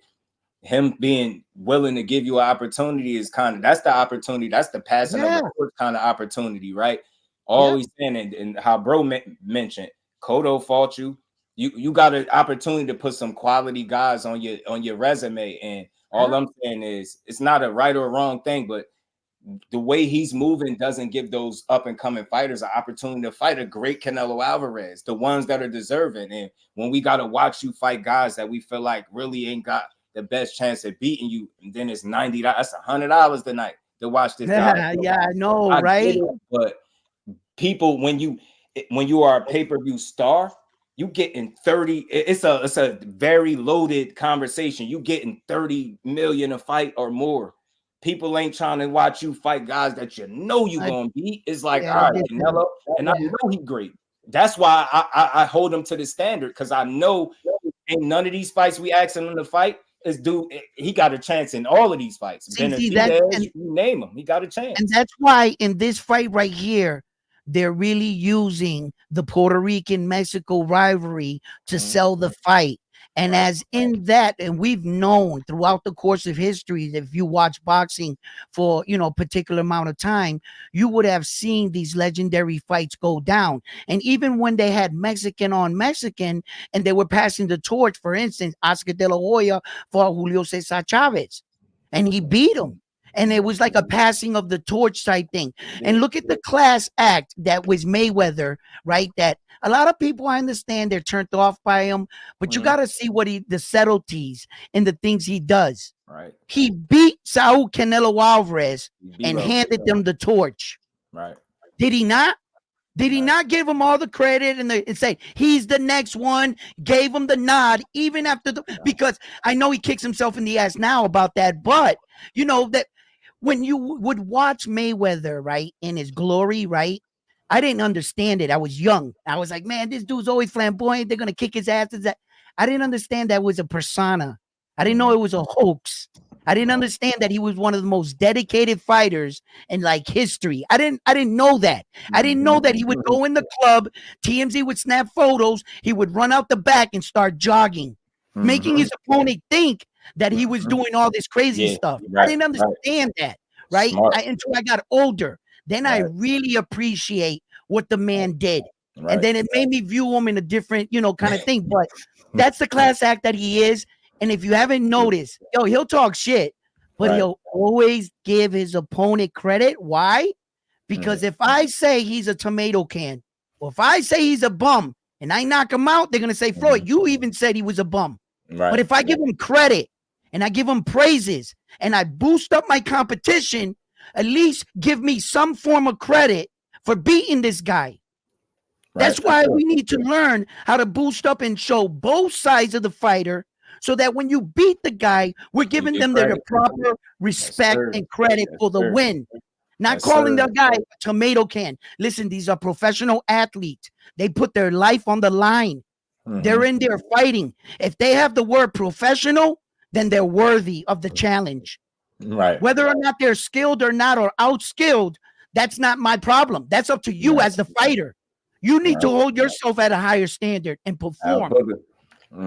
For sure. And I think that's what it is. At the end of the day, you know, these dudes, a guy like Canelo definitely has a standard. He set the standard for himself. And that's all people are asking him to deliver, and the standard that you set for yourself. And I think it's tough for you to put, like, I've never heard a fighter be more blatant and blunt when they saying, I do whatever I want. Like, yeah, and that's tough. It's like, but that's almost like saying, I do whatever I want with child money. You got to pay for it. I'm gonna do whatever because I fought this one and that one, so I get to do this now. And to a certain degree, I understand it.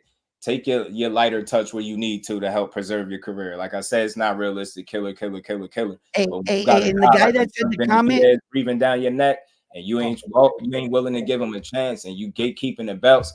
You got two potential stars at 68 would have been Benavidez and Morrell. They both done skipped up to 75. Them moves were probably influenced by what's going on with Canelo. Yes, like, 100%, 100%, 100%, 100%. And my man that said that comment about Floyd and Gotti, C-level fighter, what you're not taking away from that was Gotti was a pay-per-view fighter. And all the way up to that point, Floyd never fought on pay-per-view. Gotti opened the door for Floyd, and he loved him for that moment. He knew he was outgunned. He was just trying to test himself because of machismo, because he's a real man. And Gotti gave Floyd once he opened the door for Floyd, Floyd took off. He owes much due in part to Gotti. So whether you want to consider him a C fighter or whatever, in my book, he's an A+ fighter for allowing Floyd Mayweather opportunity, and Floyd Mayweather walk through that door and become the legend that he is, that sets the stage for the men and women that can fight today. Thank you. And McQueen. Thank you to Gotti. Yep. God bless him, man. R.I.P. Thunder Gotti, man. Yep. Yo, that was a special moment. He used to piss me off, man. He used to piss me off. Oh, he was a far better boxer than what he displayed in a lot of those fights. But it seemed like as soon as he got touched, discipline and everything went out the window, and he's just looking to scrap. Yeah, it seemed like he fought better once he got dropped 4 times and blood was everywhere. Then the engine would start up or something, right? But I think back then, a lot of our careers suffered from what I considered, like the curse of boxing, where that a lot of us came from poverty and we didn't know how to deal with money and fame and celebrities. And when they start calling you out to these places, we didn't understand that a boxer's window of opportunity, let's say you start at the average age of 20, from 30 is only 10 years. That's not a lot of time. And if you got an extensive boxing career, you start to realize this, that whenever I see a champion get a world championship, the next words out of his mouth are crucial. If he starts saying things like, I don't know who I'm going to fight next, I'm going on vacation, that's the champion's curse. You can't allow yourself. You think you did all this work to win the title, to take a vacation? This is where the hard work comes in. Now you got to defend this belt and start carving your legacy among champions. That's a champion's mindset. These kids are we're teaching our kids in America the bling bling, the going out partying with the stars, the balling out. When a boxer, it's a lonely man's sport. Listen, if you're not talking to me about boxing, teaching me about boxing, then go that way. You can't have these entourages. You're a warrior. And when you go out there, you got to be at top shape because you're going to pay for it. And this is not a sport that is forgiving. You're playing with your life. We are not designed to take punches to the face. Even the great ones, they show you the Mike Tysons, the ones that did it the best, the Floyds. But I want you to go check out Hitman Hearns. Go check them out. Check out Tony and all of them. Shout out, bro. Check out how they're doing today. So this is not a game. This is not a Haney game. saying it pre-rhyme fight. Keep it a bean. Shout out to my guy L Dub Boxing the Fax Machine, man. Shout out to you. Yeah, man. I like Floyd because he never rubbed the winning. He respected every fight after he won. Yeah, he understood. He understood it. He understood it. You know what I mean? And I think the younger fighters, they a lot of people think these young fighters following a Floyd blueprint, but I think they taking the wrong pieces of his game out, and they're seeing it wrong, right? It's a lot to really that you could have learned from outside of the X's and O's in the ring, and how he really went about business. Like he really was about it. So a lot of these fighters, example, AB really, perfect example. AB bought into the persona that was Mayweather.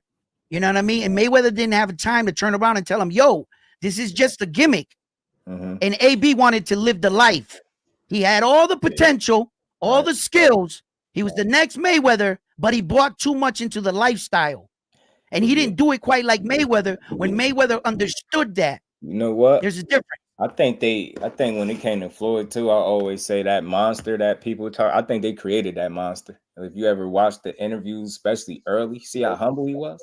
You remember? Yeah. I remember.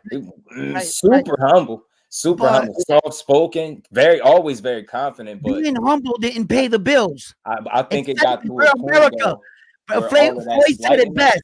All of that not giving him his credit, I think that created that monster, and he turned him into a hill, and he's seen dollars in it, and he marketed the hell out of that. Floyd said it best. We're Americans. We love controversy.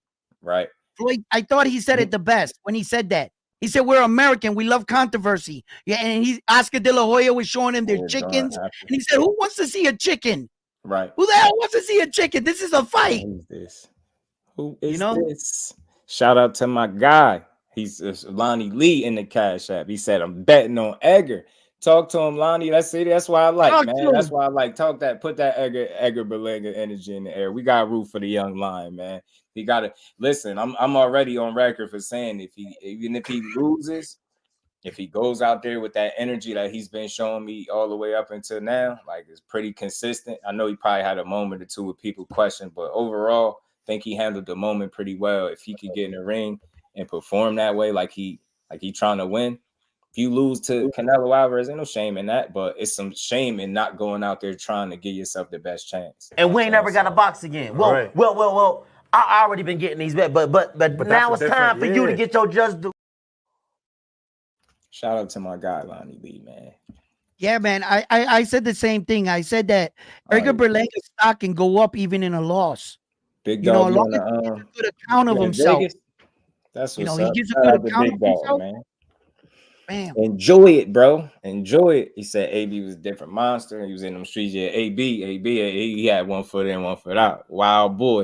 Yeah. But that's why he still overachieved. I still say overachieved, man. And a lot of people ain't even made it that far with the way he was living. So shout out to AB. That's always gonna be my guy. Oh, poor AB, man. He was good. Yeah, man. We root for Edgar, man. Now, y'all, I mean, it's tough as hell, but he got.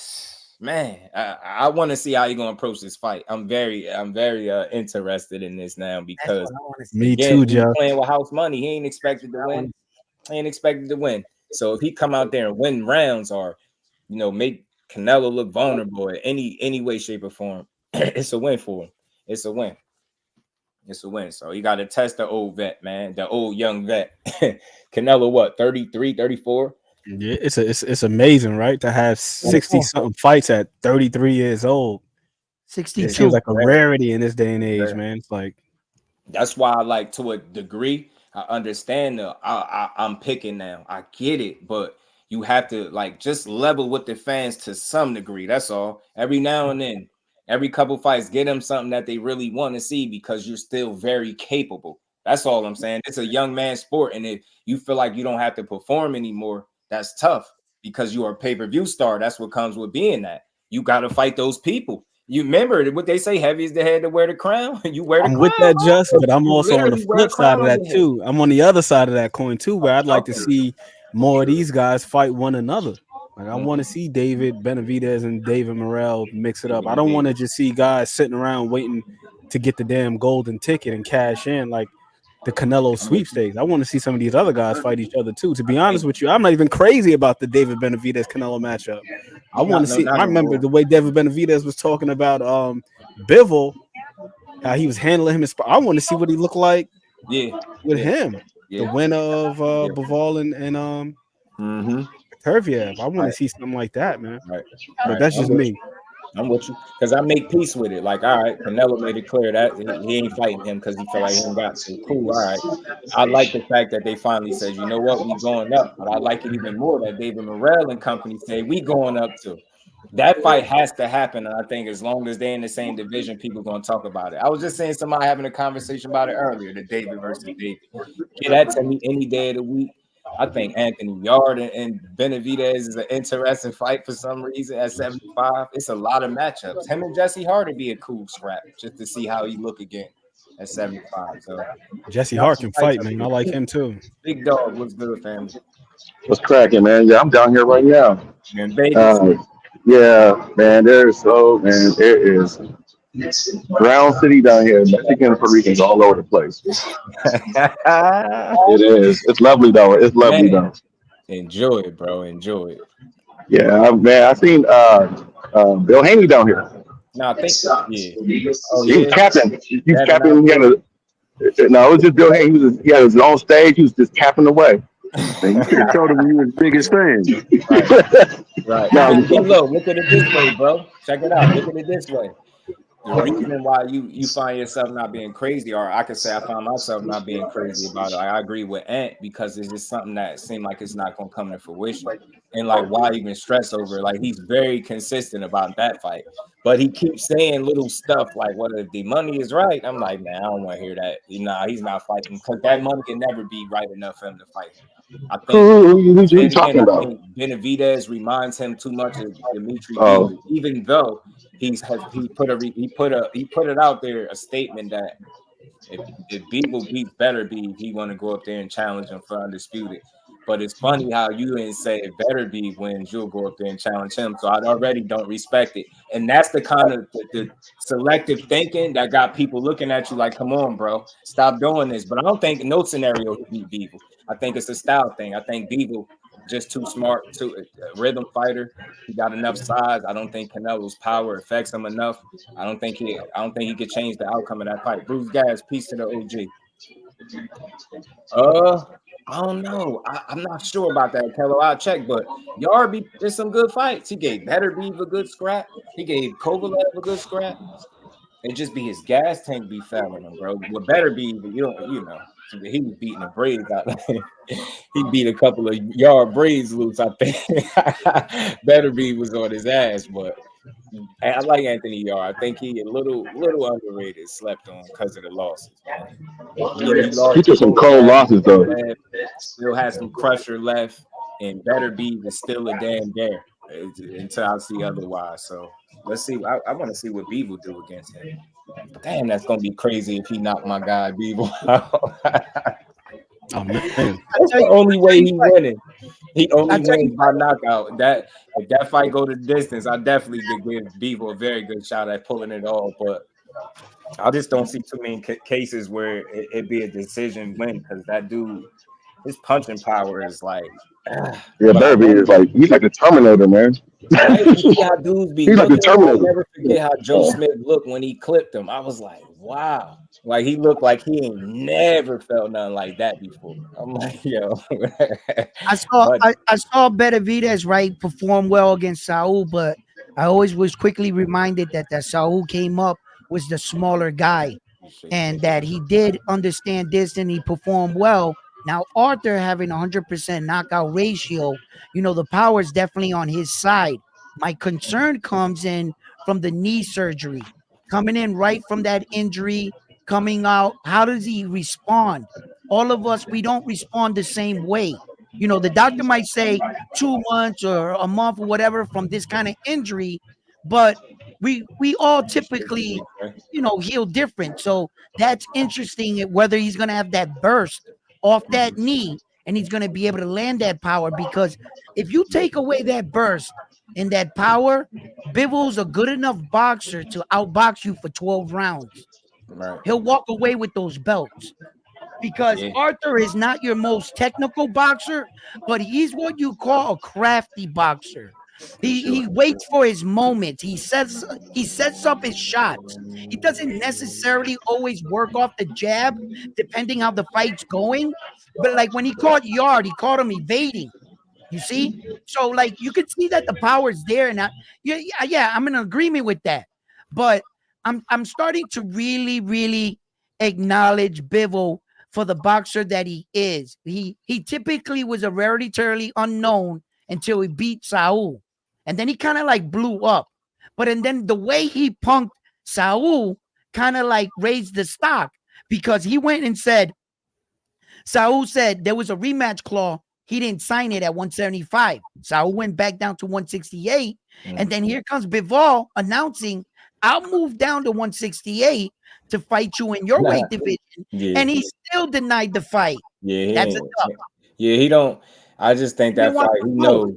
He knows. Like, part of me feel like if Beaver was to pull it off, maybe he'll be willing to risk going back up there because of what could come with it if he's able to win. Maybe he feels like he really crazy enough to think he can beat him, but I just don't think. I feel like his limitations, and I feel like 75 is definitely a cap off for him. I don't think he needs to be there. I think the Kovalev fight was a mirage.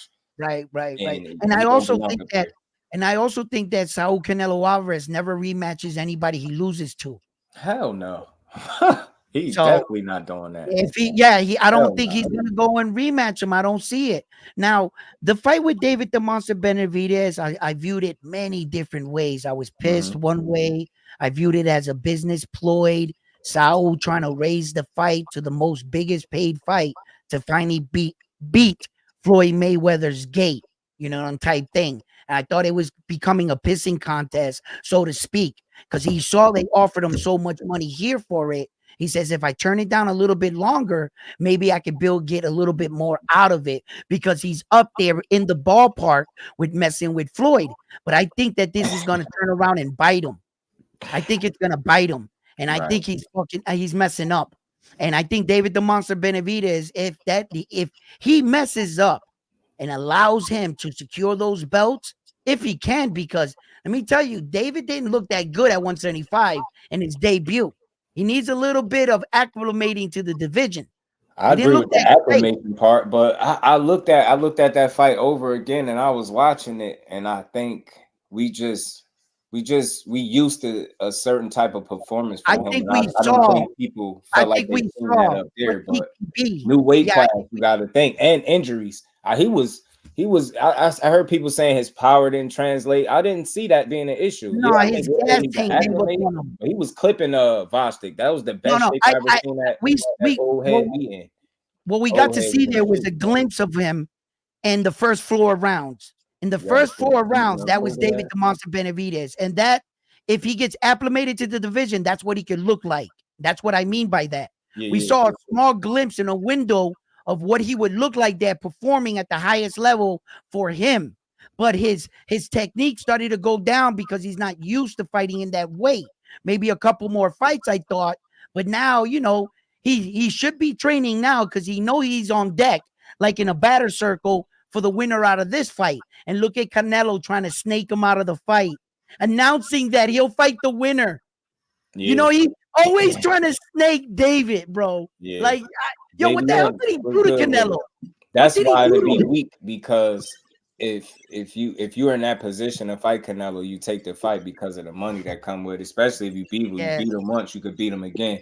But I wouldn't respect that, and that's exactly why he getting the criticism, because I didn't even think about that angle. That's an interesting point. I didn't connect the dots that way. Like, you throw your name in the hat to face the winner, but Benavidez is literally putting himself in position to face the winner. So I think that's lame. If you're gonna do that, then you damn sure might as well fight him. If you're gonna fight Bebo again, I don't give a damn if it's for all the belts. That means go up to 75 and fight Benavidez, or I don't want to hear it. So that he'll fight the winner. Canelo, man. He'll fight the winner if it's Bivol. If it's better Beav, he won't fight him. Yeah, I don't respect it. I think Beaver will just beat him again. He won't fight him. He can't. If it's better Beav, he won't fight him. Because he had chances to fight better Beav before, and he turned them all down. He don't want nothing to do with better Beav. Teach, what's good with it, Teach? Pardon me, bro. I see you back there. Hey, what's going on, Jess? What's going What's on? up, Teach? How you feeling? What's up, Shelton? The clean and How you doing, bro? Oh no. Good. Yeah, I was listening earlier, and my man is right. But the one thing you got to remember is this: the one thing that's universal with Better Beasley, if you that guy he gonna feel you out the first couple rounds, then rounds 3 and 4 he gonna start stepping on the gas. If you can't keep that guy off you, you're cooked. He punches too hard, bro. Yeah. If Bivol don't have enough pop to keep him honest, Bivol's in trouble. Yeah. Man, I just shout out to my guy Sheldon Moore. Shout out to my homie. I went over. What up, bro? I went over. That's a tough fight. Shout out to my baby girl in the bed. I went over a scenario in my head about this fight with Saul and Berlanga, right? And I said to myself, there could be a situation where Saul Canelo Alvarez starts to let this fight slip away from him. Right? The first few rounds will be a feeling out process, and Berlanga can edge him out on those rounds. Going into like the 5th, 6th rounds, Canelo's baking on the fact that he's going to fade away. He's going to fatigue. If his cardio starts to hold up, Saul's going to put himself in a situation a little bit like Lomachenko versus Teofimo Lopez that he gave away the first 6 rounds. And he put himself, what was good about Teo in that fight is that he acknowledged in that moment, he bit down on the mouthpiece and he said, let's go, Loma. And he met him in the center of the ring. He didn't shy away from him. And that's what counts. And I think that if Berlanga can get the fight in that situation, you needed to work out drills in your preparation to know that if you can get here, son, you're going to have to deal with a championship round, Saul Canelo Alvarez. That's where I think he's going to bring the most pressure. And once his coach starts telling him, yo, the fight is too close, you're going to have to knock him out. Berlanga got to get there. Then he's got to remember not to shy away. Remember what got you to the dance. Remember what got you here, son. If you start shying away and you start going back, that's when you're liable to those overhand shots that drop dudes. We can't win going backwards at all. Nah. No. He's going to have to work off the jab when he comes in, frame off, push off, be aware, be alert. Yeah. Don't let Saul and his little arms on the inside keep him at bay. He's going to have to find a way to use some of them physical. And I said, don't box him, fight him. Yeah, I think he got to pick his spots. And I just don't know if he has enough. You throw punches, I throw punches. Like that. Yeah, I don't know. I don't see it. I don't think he's going to outbox Saul. I don't see that. I don't see him. I see Canelo stopping him if he get too careless. Yeah, there's a lot of situations I see that way. Yeah, of course. there's a million. How he managed the first quarter of the fight. That's important. Like, that'll tell me a lot. Did you prepare? To tell me a lot about what you prepared for and was you really ready for the challenge. So I hope he just don't get ran through. I really hope he come out there and put together some type of consistent game plan where he makes a good fight. He watched the Bivol fight. I seen him doing some homework watching the Bivol and Canelo fight, but it's tough. You can watch that, but you can't really emulate that. You don't fight that way. You don't have that kind of bounce in your step. You don't have that type of rhythm, nor IQ personally to me. So it's a tough ask, man, for him to try to fight. But I guess you watching to see where he has success at, but y'all don't fight the same way at all. Yo, I hope this is not one of those situations with like Devin Haney, right? Devin Haney said he knew all the answers to Ryan Garcia. Leading into the fight, he said, you're nothing but a left check hook. And you mean to tell me in the first sequence, in the first round, what did he hit you with? A left check hook. What were you working on, Devin Haney? You knew all the answers to the test and you failed the test? You told the world all you are is a left check hook. Could Berlanga be talking like he's smarter than what he actually is in skill? And that is the biggest question that I'm asking. And I know, we know what we're up against, and we know that we're asking a lot from Edgar Berlanga, but there's this little word in the dictionary. It's called hope. And I have hope for Edgar Berlanga because he's going into the Thunderdome. All right. Yeah, A lot of you people need, think that he's all a right, sheep and he's led to you need a slaughter. lot of hope for Edgar. But I'm with you. Yeah, we don't need a lot of hope. I thought Benavidez performed well. I thought he pretty much dominated a guy that was in the best shape of his life with a lot of experience that been up at the weight class that I thought a guy like better be. It's a lot to consider. Then he was in there with yeah, for sure. Platt Boy, he was in there. He was in there with a couple injuries, nicked up a little bit, and he was fighting hard, man. I think that as he acclimates to the weight class, that's why I like the Jesse Hart mention for him. I hope that is a fight that he take because I think it'll make him more prepared, you know, as he continue to fight at 175. I like Benavidez, man. He just was fighting so hard in that fight. Sometimes you know, knockouts don't come. He was trying though, but hey, just I ain't like guys that look unusual. Like right. That's all I'm leaving at unusual. Hey, just what up, bro? What up, bro? Talk to me. What's up, Big Flossy? I just wanted to hear from my man Teach. He been quiet the whole time. I try to get my bad teacher. Try to get through in here, Teach. What's good? Talk to me, man. Talk to me. Who you excited for tonight, man? Berlanga. You rocking Berlanga tonight? He need that energy, man. He gonna need it. He gonna need it, man. Yeah, David, it was a good, solid performance, bro. I watched it again, man, recently, and I liked it. I was like, yo, I didn't see what people see. I just think you got to account for going up a weight class. I don't care how big. I think with Berlanga, not Berlanga. I mean Benavidez, he looked really good. Like you said early on in the fight, especially. I think that the weight class and hitting on that big dude, and that big dude eventually hitting him. It kind of slowed him down. He got a little fatigued, man. And then in the last 3 rounds, it was really pressing for him.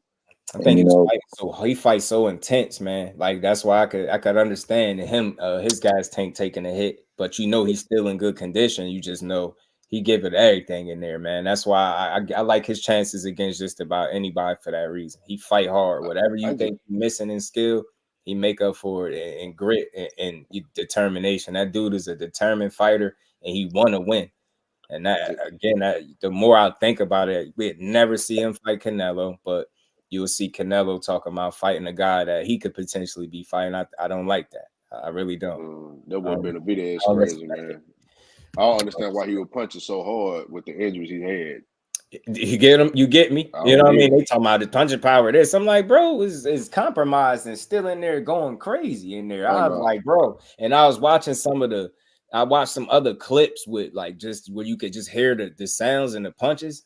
That dude was clipping Vasily. Vasily was in the best shape of his career. I'm gonna say that. I ain't never seen him look like that.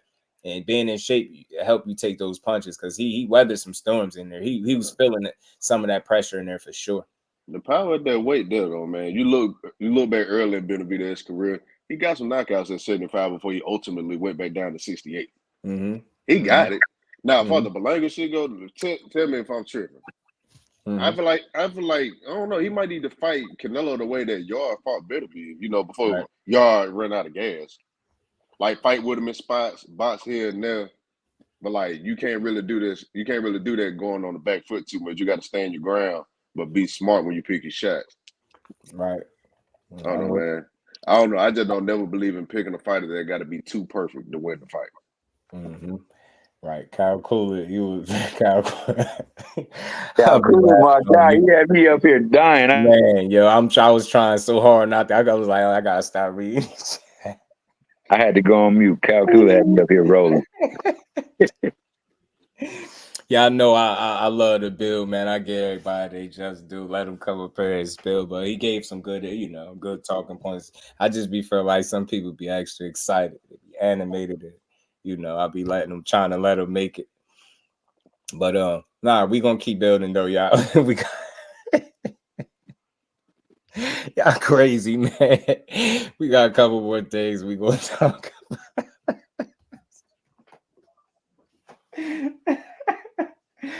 Yo, man, that's why I be having the camera off, man. I can't mess with y'all. Oh man, yeah, I cannot mess with y'all. All right, bro, my bad. The chat is undefeated, bro. They undefeated. They undisputed. I swear, yo, because as soon as I seen Joe Pesci, I was like, yo, It did I it for me, immediately bro. started It did it thinking for about me. Moonwalker. I And went when he off was in, camera, I what was went his off name? sound, everything. Damn, what was his name in Moonwalker, y'all? Something Liddell, Frankie Liddell.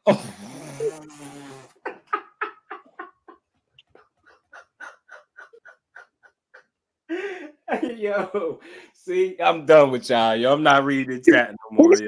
I'm done with y'all. That's all that was popping in my head. I was trying hard. I was like, bro, I was thinking about. I know y'all seen the movie Moonwalker with Michael Jackson, bro.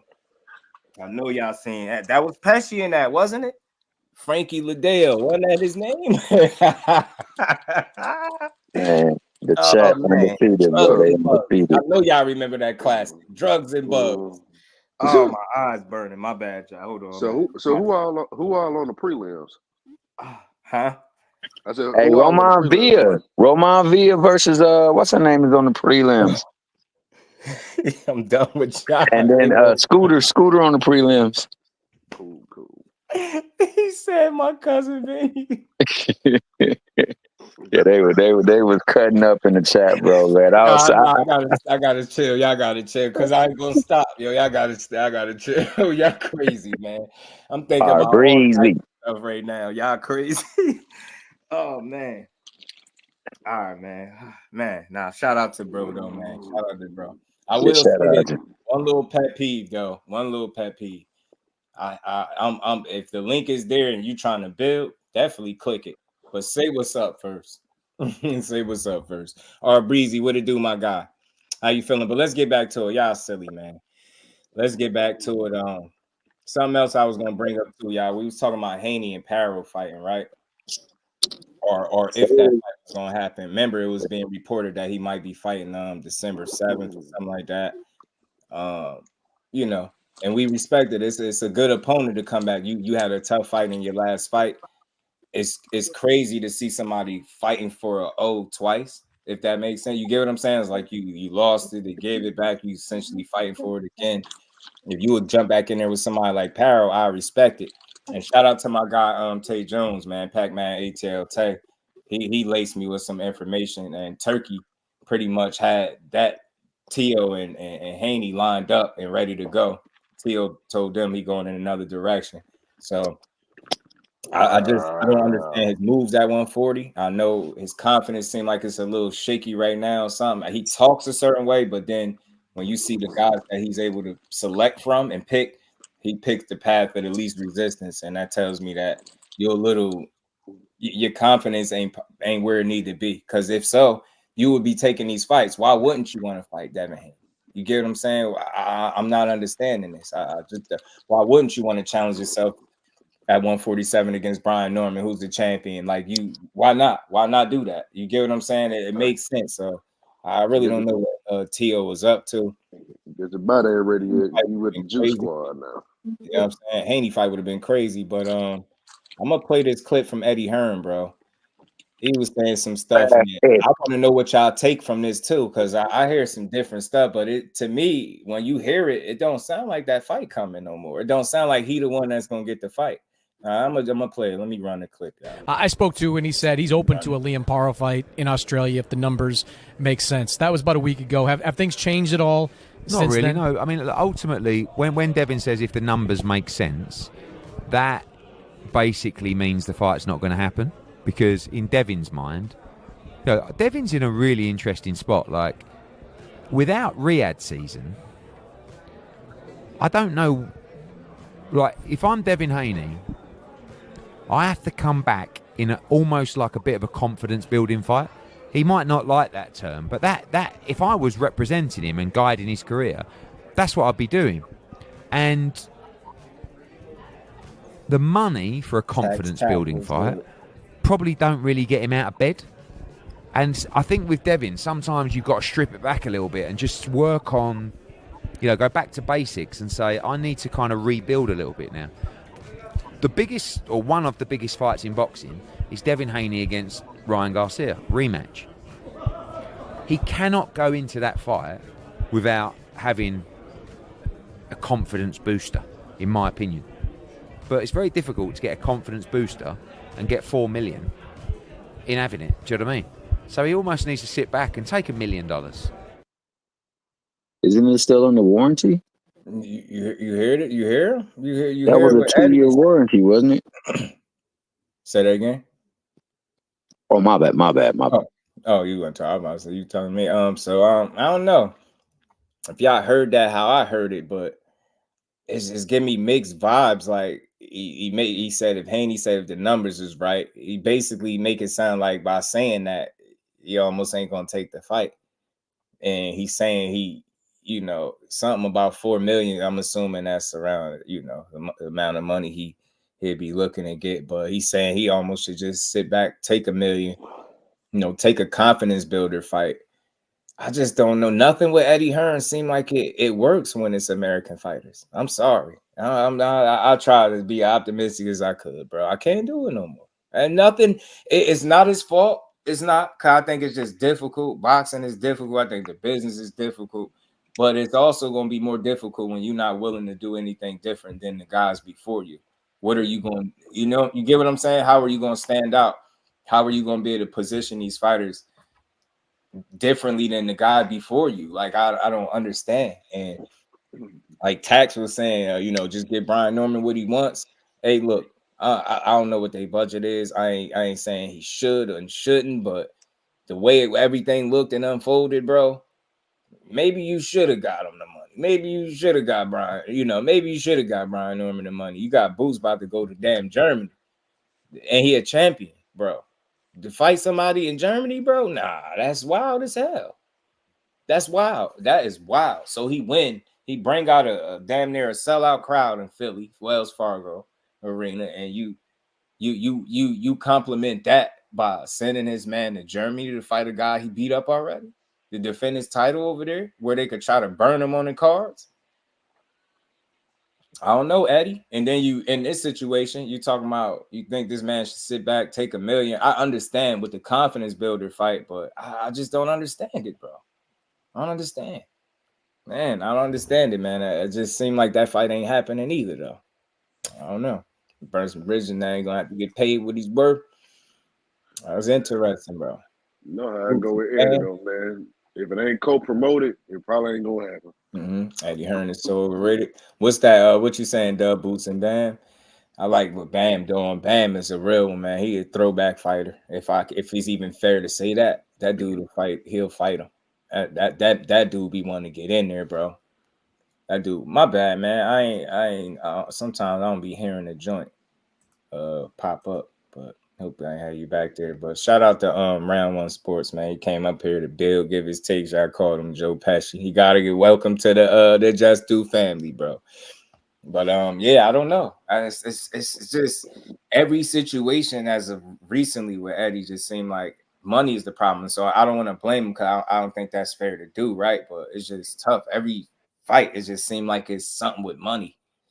And I guess it's been that way, right? So it's not all his fault, but I would love to know what his end game is. Like, how do he plan to facilitate fights from this point forward? Like, think about it. You essentially could be working with Devin Haney. You got Shakur over there. Then you got Boots. You got some people that you could work with, but I wonder how it's going. I don't know. That's just tricky, man. I just don't see it. Haney taking a confidence builder fight. I mean, I thought that's what he was doing in the beginning with like a top 15. And I was trying to look inside the top 15 to see who made sense. But then I heard Paro. I'm like, oh, Paro sound crazy. I'm like, that's and then Liam, he with the shit. You know what I'm saying? Liam is with it. Let's get it on. Get your head right, get everything right, and bring a big fight to Australia. I guarantee you it'll be a different outcome when you come this time, though. Look, we'll just keep in our lane, but anyone can get it. Like I said, I've said that right from the start. Anyone can get it. Brian Garcia, after his year off, he called me out. I'll still take him. I don't care. I want everyone, and I'll keep proving that I can beat everyone. I'm doing that. Like I said, done that 25 times, and I'll continue to do it my whole career. I'm going to continue doing it. So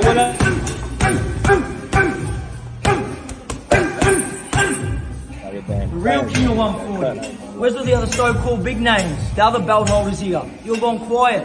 Bro, let's get it on. Okay. All right, Liam. I believe you. I like Liam though. Legacy, what's good, my guy? Peace to the queen and reign. And pardon me if I missed you, Big B-Lo, my guy. Big B-Lo. Confidence booster, yeah, aka tune up, bro. But ain't nothing wrong with a tune up after that shit lacking. It's okay to say, damn, I got my ass whooped. I wonder, did he ever sit down at any point? And I'm not trying to be funny. I wonder, did he ever sit down at any point and was like, yeah, I got my ass whooped, but it's all good. I'm coming back. You know what I'm saying? I wonder if he ever said that, or it just probably was like, oh, this dude cheated me. I mean, I'm coming back. You know what I'm saying? I wonder, did he ever just say, you know? Because EJ said it, you know what I'm saying? He just said, I got my ass whooped. Like, you know what I mean? EJ said it. Now, ain't nothing wrong with tune-ups. I think it helps preserve a career, especially it makes sense. Like, that fight just went horribly wrong for you. It's all good. You showed the heart of a warrior. You still got my support 100%. I'm definitely ready to see the bounce back. That's why I thought a Liam Paro fight is an interesting conversation. I like Paro and Monaco. Man, I like Paro. IB, what's good, my guy? How you feeling? Yeah, it's a great day if I ain't nothing wrong with tune-ups, though. I think he would be well within his right to have one. But the question is where he want to go, right? That's what I wonder. You know what I'm saying? Because, Eddie did say in that clip, he said if the money right. But he also seemed like that's setting the table to saying, like, it might not happen. Haney versus Sandor should have been next. I ain't mad at that. I think it's a winnable fight. I think that'll help him answer some of the questions that people have for him. Not all, but, it's about being smart. And that's what I want to see Haney do. Be smart as you've always been. Yeah, how y'all move, y'all very smart at, selecting, taking y'all calculated risks. You take risks, but you smart about it. And that's just what I want to see you do. You don't got shit to prove to nobody. Come back the right way. You know what I'm saying? Come back the right way. You don't got to rush it. I mean, but Paro is very brave. I'm not going to hold you. I think that dude got a very good chance to make that fight he could fight, man. He could scrap a bit, man. I like him. He liked the fight, and he confident. He's very confident. And he building some momentum. Beat up Montana Love. Beat up Matias. You can't tell me he ain't confident right now. And the thing is, the way he beat him, I think I missed that fight live and had to go watch it. I didn't catch it live. The way he beat him, he neutralized the hell out of him, yo. Man, that made me look and take I took 2 steps back from Matias, man. No, I still like him. I still think he's dangerous, but man, not when you get neutralized like that. That's not the only guy that can do that to you. It's not like, telling you, that's why I love smart fighters with a game plan and you confident, you believe in yourself, you got a good corner. It was just Liam Paro do. And he had a hell of a game plan and he executed, bro. Matias looked a little bit lost out there. He looked like he didn't know what he was doing. I swear he did. I was like, what is this? I was like, yeah, this ain't it. And I think he was on record saying he didn't have a game plan or something like that. I'm not accepting that from the world champion, bro. That's bullshit. Like, you deserve to lose. No slight to him. I still like you, but you deserve to lose. You going to no game plan, bro? What you on? Like, I don't know if that's arrogance or ignorance or both. Like, you went there with no game plan for real? Nah, that's very stupid. Tasmanian Wolves was good with it. Teofimo and Devin is the next ideal fight for Mr. Lopez. It's the thing, Tasmanian Wolves hate to, rain on the parade, but, Teo don't want that fight. You know what I mean? My guy told me Turk had that lined up for him. He don't even want it. He said he going in another direction. Him and Haney. That would have been a great fight that made. I couldn't picture that dude coming back and fighting Teo. That would have been crazy. I don't know, man. Haney gaining some respect from me, low key, man. He make one of them moves. You fight Paro coming back. That's crazy. Top 15. If it's Sandor Martin, I'm cool with it. It's just crazy how you kind of could have fought him first, got him out the way. But, you can't rewind. So, you get him now. It's cool. It was both. The boy Teo signed a shaker for me. Paro and Dalton Smith. Well, hey, man, let me ask you why you here, man. What you hearing about Cambosa's next opponent, man? Because I heard them throw his name in there as a possible opponent with Paro, too. I think it was Paro. I think it was. I saw somebody say something the other day about him and Frank Martin possibly fighting at 140 as well. Cambosa's and Frank Martin, right? Yeah. Yeah, man. I think that's a good fight for Frank at 140. Cambosa's and shout out to Dub. He was the one that made me aware. He pointed it out. He made a great point. Cambosa's do got a great team. He take L's, but he keep getting opportunities, bro. That's why I be saying to people, y'all be blaming fighters. Nah, bro, I ain't saying blame the team, but a lot of their success, especially navigating the landmine of boxing business, is on their teams. It's what their teams could do for you. Some people got better teams than others. That shit is a real thing, man. Real thing. Man, I'm glad he made the point, because you just look at it like, you was the guy, you beat T.O., then you got the Devin Haney fights, you lost both of them, then you get the Maxie Hughes opportunity, they rob the guy there, then you get to fight Loma, you lose to Loma, you get stopped now, and they talking about you possibly fighting another guy. You get what I'm saying? They throwing your name in the hat with a couple people, so I respect it. I ain't gonna hold you. I respect it. You don't want to fight my boy, but it's all good. I'm not here to get him the roast. I like that though. He's scrappy, and I respect anybody's team that could continuously, put their guy in position to eat and get opportunities. And I gotta tip my hat to him for that. You say they waiting on the Australian government to approve Paro versus Cambosis, but it seems unlikely because neither are big stars down there. Okay. So that was some truth to that. Okay, cool. See, so I call my guy the fax machine, bro. I'm telling you, batting average, a hundo. The Ocean fight, Cambosis is like Rolly in the fact he keeps getting fights. Man, I don't know. Cambosis is a little crazy, you know. I wouldn't be mad at it. New weight class for both. I wouldn't be mad. Oh, Rolly is on this card tonight, huh? Yeah, he is. The special bus continues. He better win. So he on the undercard or the prelims? Shit, I thought the prelims, right? I think he's on the prelims. I forgot who all on there. I just know Cool Boy and Villa on the prelims, but I don't know how many fights on the prelims. I think Roby is too. Shit, Bill got a fight. Right. So I don't know, man. I wonder what's next for Haney, because like I said, I don't care what people think. I rock with him, man. I want to see how he look coming back, and if he able to recover. A lot of people writing him off too, believe it or not. You know what I mean? They think he finished. I'm like, huh? One fight? I can't. I don't think so. I gotta see it again, man. Right. I need to see see him again, but I think the next opponent is key. And that's why I said that. I was like, Liam Paro, that's brave. I'm not gonna lie. It's brave. Dude got good. We need some verification out here, man. I like what Big Bilo said too, man, because I had this sentiment about Haney for some time now too. Great point. It's like, things were a little bit, I'm not gonna say a little bit. It was tumultuous. It was disastrous. It was all them things, right? The fight with Ryan Garcia, the way it played out, my guy hitting the deck several times. But the way he kept fighting, I don't know, man. I just felt like he displayed a lot of dog in that fight, man. Like because you see guys sometimes they just mail it in after a certain point. He kept trying to win the fight. For him to only lose the fight, 7-5 or something like that? In terms of rounds, not points. He barely lost the point wise. Yeah, you know what I'm saying? People don't get. I think they look at just the damage, and that's the focal point, right? Not really the totality of the fight. You remember, and we was talking about it from like 2 to 5 or 6. He was cooking till he got cooking. Even in some of the rounds later on in the fight too, like around the 10, he did pretty good. He did pretty good in like the 9.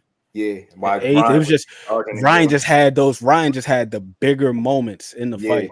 Yeah, but if you just look at the consistency, he didn't get knocked down, man. Damn near, right? So right, true.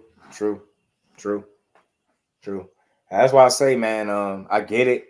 We prisoners of the moment. We see how we just never seen him in those compromised positions, getting cracked over and over. But I just respect the man. Ain't think for 1 second about quitting. He wasn't about it. He was like, hey, man, you just going to have to knock me out. You're going to have to get me out of there. And he didn't do no running. To me, like, I'm sorry. Like, as hurt as he was, the dude was in there still trying to, got clipped again. Like, he was in there still trying to fight this dude. I respect it, I really do. He ain't have to fight that crazy dude. I mean, I don't mean call him crazy. He had to fight him out, man. Well, you said it right. You know, a bag of tricks, bro. At this point, I say he cheated and all, but that's still irreversible damage that Devin can't undo. You can get your old back, but the damage still happens. And I need to see somebody touch that chin to see is your chin gonna be weaker now, or are you gonna be gun shy because you ain't trying to get hit? Yeah. I don't know. I He gotta see still if he gotta come back have to be the same fighter.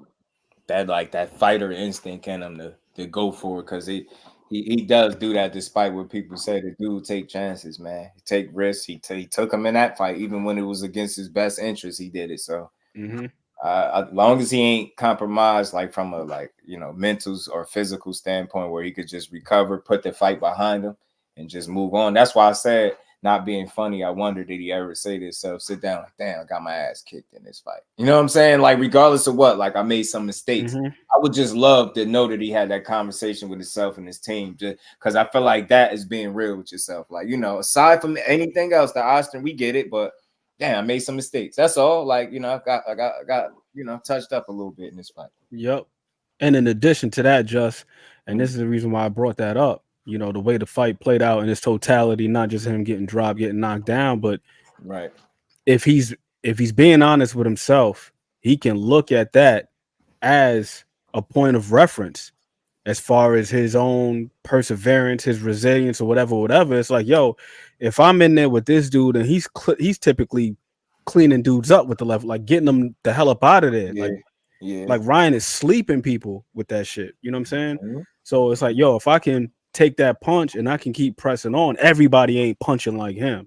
Right. You know what I'm saying? So this is proof of concept of his resilience, his resolve, and all that other stuff. That's if he's looking at it that way. Now, if he's looking at it in a negative way, then it's like, damn, I can't take a punch.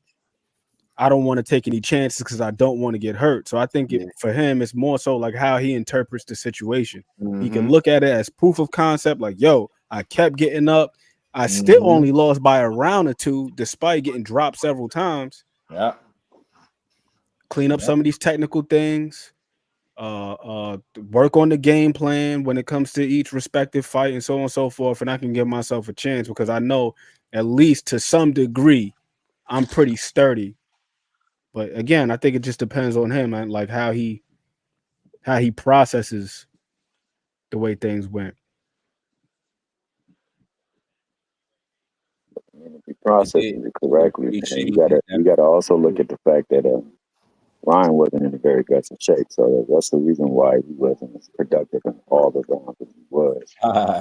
Both the left and the right was open the whole fight long, especially after he took that jab away. Once he took that jab away with the second knockdown, where he faked, he caught the jab and then threw the left right over it. It made him go into a different type of mode where now this ain't working. I got to find something else that works. And in that process where Ryan was exchanging, I mean, he was leaving himself wide. I mean, Devin was exchanging. He was leaving himself wide open for the right and the left. I mean, he was guarding the left a lot better. He ain't prepared for that right hand either. That's a lot of people make a lot of mention about the left, but remember the swelling was on the left side, which would have been his right hand. Am I right? Ain't that where his jaw was swollen at? It wasn't even from the left hooks, I don't think. Yeah, it was on the left side of his face.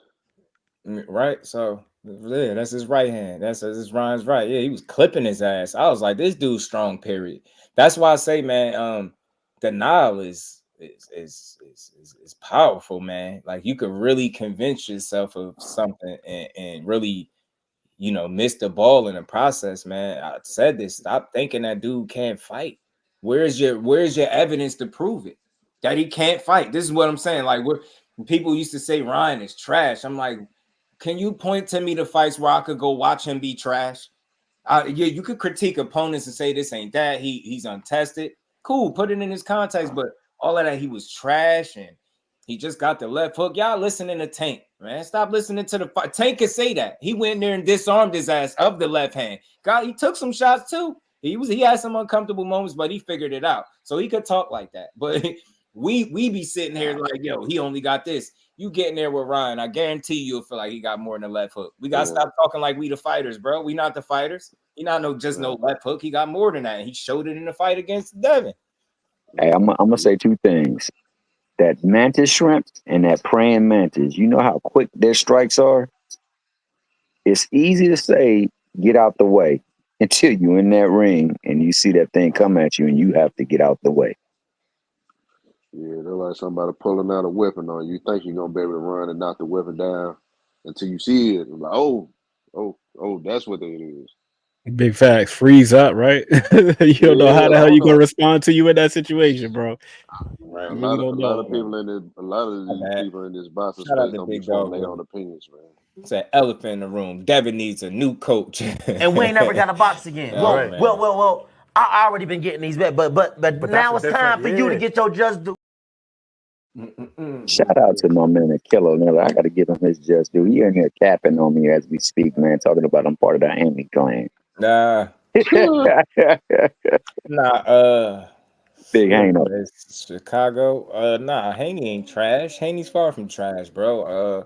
You just don't get to the level that he's at being trash. You know what I'm saying? Nah, He everybody still can't got hurt some him like things, some that. questions to answer for sure coming back. But that dude is very talented, man. I separate. I don't have personal feelings towards these dudes, so I'm able to really sit from where I'm at as a damn civilian and what I look like calling a dude trash. And if I was to get in there with him, he'd trash me.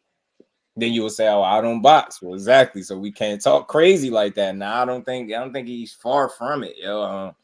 Again, you gotta think of the percentage of where he fit in of fighters. He's up there at the top, yo. There's just no denying it. You know what I mean? The dude is talented. No, he ain't no knockout artist. Pure boxer.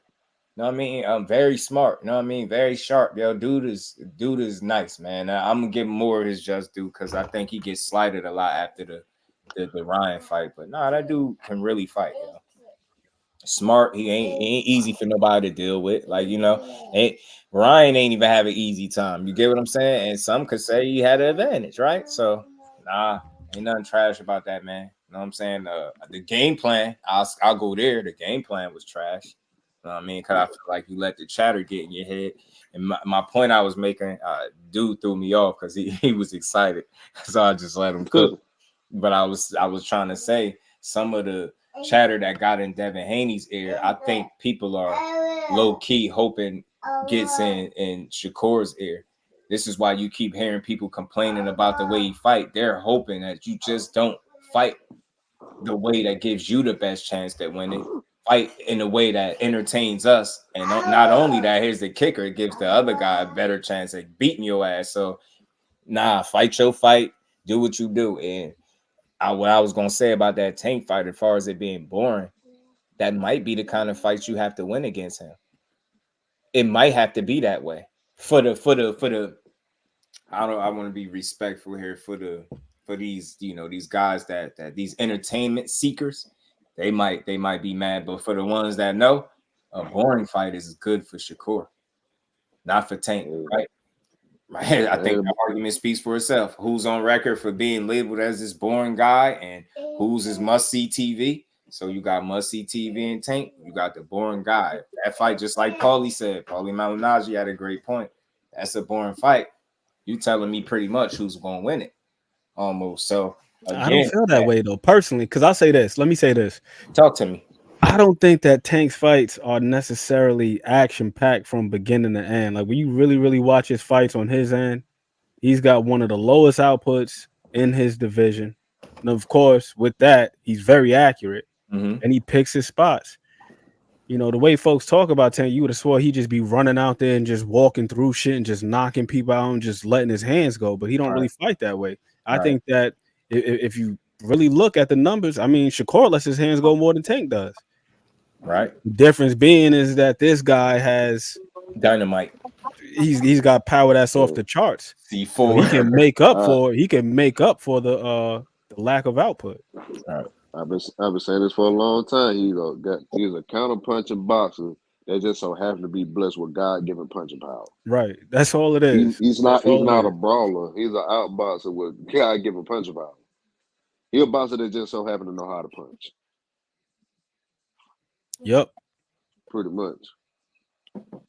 You look at them early rounds of his fights, and there's a whole lot of filling out for the first leg of the fight. And I don't think that's a bad thing, but it's not like it's just absolute dynamite. You don't just see him coming out there just pressing from the first round, just throwing crazy punches. Like, nah, it's not. But the end result is usually exciting. The end result is exciting. You know, seeing Right. somebody get clipped with a big shot, that's Right. exciting. But Right. the totality of the fights, it don't be super crazy like that. Like, Right. Yeah. He just so calculated, and he's efficient, and he make his shots count. So even the low output, when he hitting you, you like, damn. It was like that for Frank Martin. I was like, I seen Frank Martin having the success early, seen Frank, I mean, you know, put the little bruise on his cheek. But then I just seen the game plan, the offensive game plan that Tank Davis start to unfold. And I'm like, bro, every time he hit him, I'm like, it's very intentional. The shots are placed, and I think they slowly just sapping him. And he, like you was, I think you mentioned something about burning the candle at both ends. That's what he was doing. Because you getting hit with shots, you getting hit clean in the stomach, you moving. You got to think more times than not, you using your legs. It's supposed to help you get away from the danger. You're moving, but you're still getting hit. On top of all of that extra movement, and then the mental pressure, and he really. I was just about to say that. Walk him down. Even when he's not throwing the punch, like he'll feint and change levels. I can't recall the last time I saw a fight where they had a feint on the replay. Just the replay of the feint. That's why people be thinking his fights are like super duper exciting. Because people be having anxiety of the whole fight. Like, all right, I know what's gonna happen, but when is it gonna happen? And they just be anticipating the knockout shot the entire fight. Hey, well said, Flossie. On the card, y'all, tonight. Well said, Flossie. His fights aren't always super. They're not always super exciting, but they're hella suspenseful, bro. Like they just suspenseful. It's like, when the fuck is it gonna happen? Like, when is that moment? What shot is it gonna be? Yeah, you can feel the pressure in the room through the TV. It's palpable.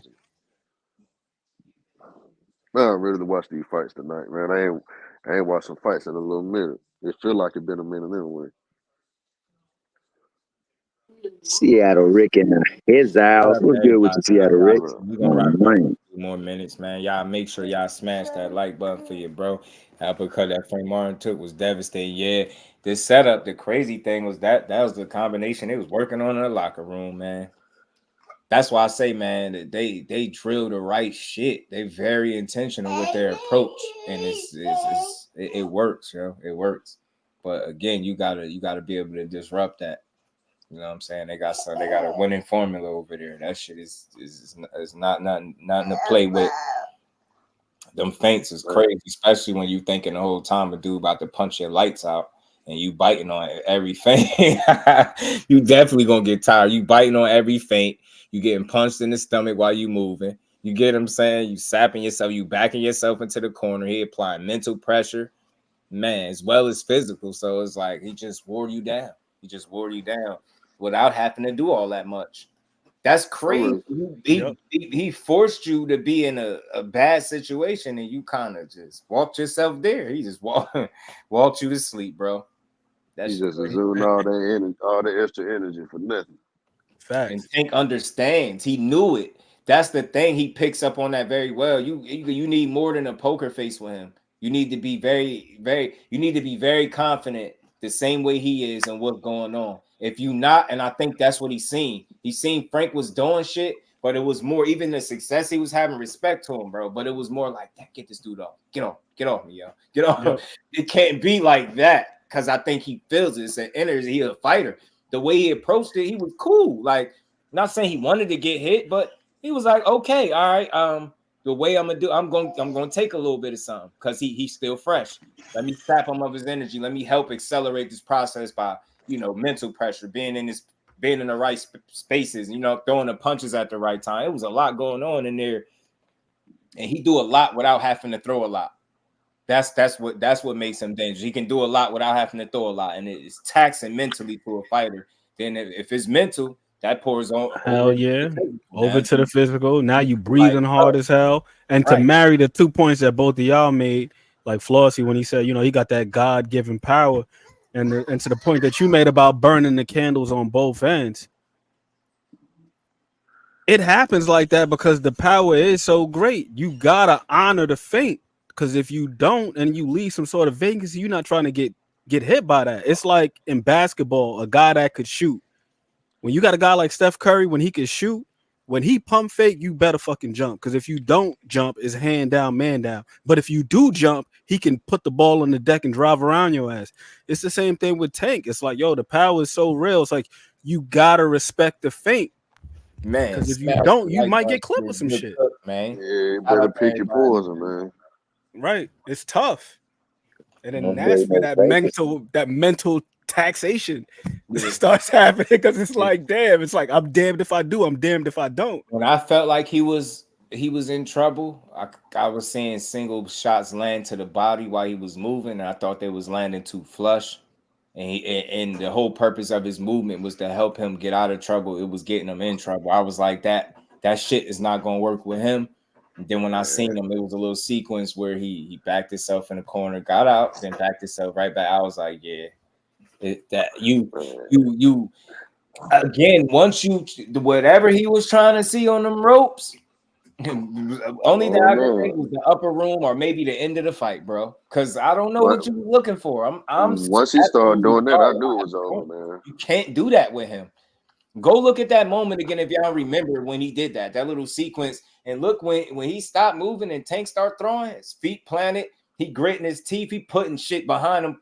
Those are the shots you can't be right there. You can't be right there. He got hit with a body shot early. And I seen him wince and go like, yeah, it's the one that he got him in the gut. Like what would they say? How they say it? Solar plexus, however they want to say it. Like that's what he did, bro. I was like, damn. Yeah, you could tell it bothered him too. He wasn't the same after after that. I was like, shit, man, this dude. It's how he trained too, man. And look, and I don't have no problem having these conversations because I give people their credit. It's how he trained, yo. They're very intense and intentional with his training. And then he's able to apply that into the actual fight, and that shit it could get taxing. You gotta present something. I think that keeps him honest. And people just make it all about power. I don't think it's just that simple about power. I think preparation. A guy that's typically efficient like that, make him miss what he's used to, then maybe he start to get anxious, maybe start to get excited. Dare I say desperate? But for that to happen, you will have to be able to do it consistently for him to get desperate. But can you do it enough to disrupt plan A? You get what I'm saying? It's more than just power with that. You know what I mean? I read you. Preparation plays a big deal in it. But I want to say also, man, it's like onto the video game, man. Like the ones that you're fighting and like you hit somebody and then the boss hits you and it's like, when they hit you, you feel the effect of that so much greater than when you hit them. I think he's playing with big ball stage power, man, because like them hits that he's getting throughout the course of them rounds are slowly taking its effect on you. It's slowly slowing you down. And it reminds me of that dang Roman Bia fight with Boots, man. They both hitting each other, but one's packed and a little bit more punch to this. Say hi. Look at the champ. It's champ. Say peace. Say peace. He just got some shots, y'all. So he got a nose running. Sound like he smelled like the medicine.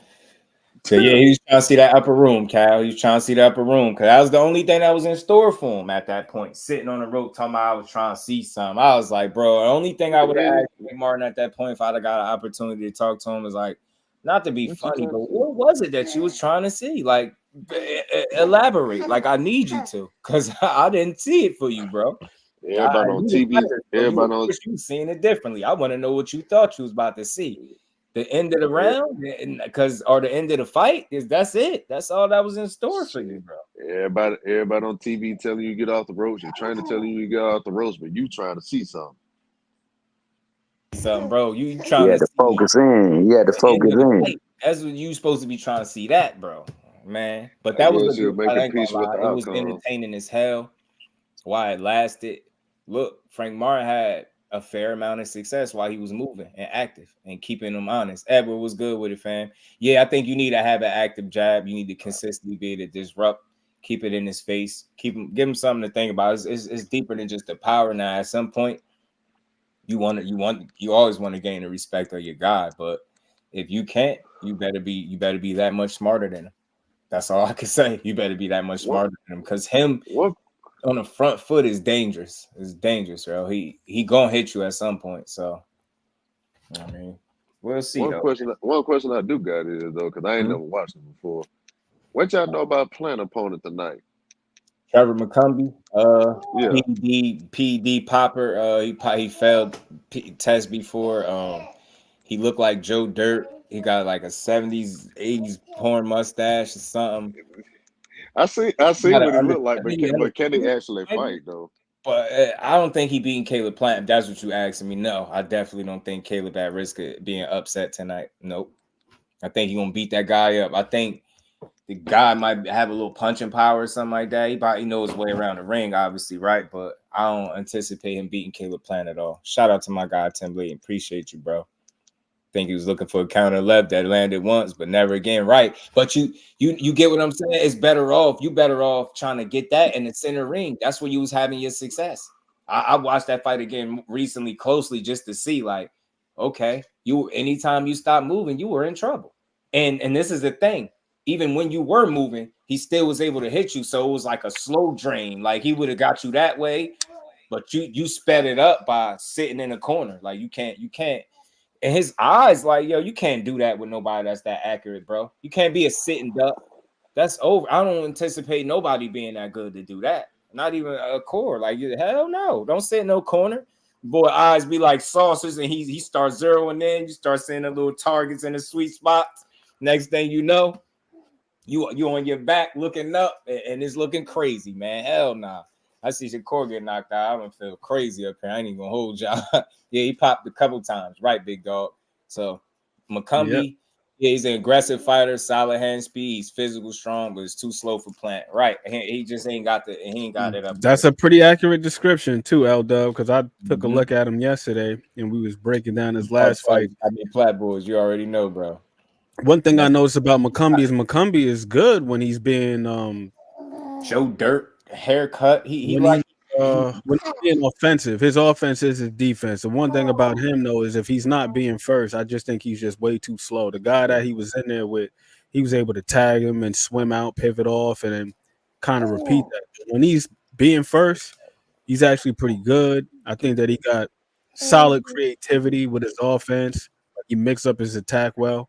One thing I noticed with him is he liked to throw the straight right hand to the body, left hook up top. Then at some point when the guy got acclimated to that, he started changing it up. Then it would be straight right hand to the body, left hook to the body.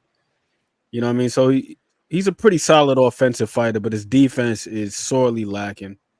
I don't think he's got the best reflexes. So if Plant is getting off and he's able to just hit him with a jab, get the hell off the line, straight right hand, get off the line, low 1-2s, pick his spots like that. Good point, Mr. AMG. Look, I think this, right? Because you do got to acknowledge his the issues that he tend to have in the second half of fights.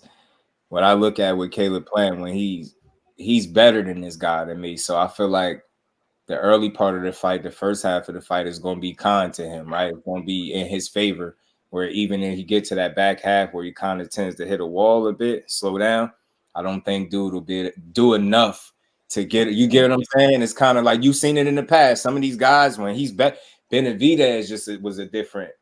He was able to up it and really force him into situations. And I think a body shot changed the fight a little bit too. But other guys that are not that talented, not that relentless, can't force those situations like that from him. So even if he slow down a bit, I could see Buddy having some success possibly, but not enough to change nothing.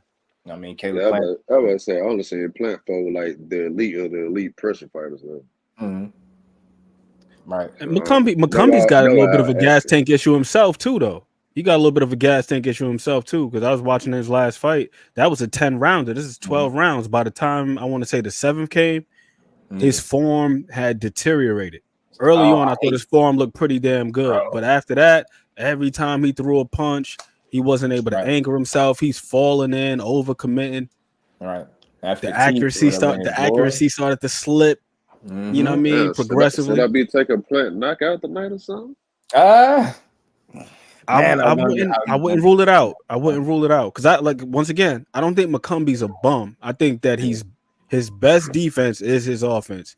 But the problem with that is that sometimes it's like if you watch him fight, he starts landing punches. He might let his hands run a little bit too much. You know what I'm saying? Right. Where it's like maybe when he should have probably kept it at 3 or 4 shots, he starts venturing off to 7 or 8 shots, and then that leaves opportunity for him to get clipped. Throw a punch in between because he's just letting his hands run too fucking much. Right. So Clint got awkward power. Like against certain people, it'll look like it ain't there. Yeah. I guess like Anthony Durrell sparked. Like I don't get it.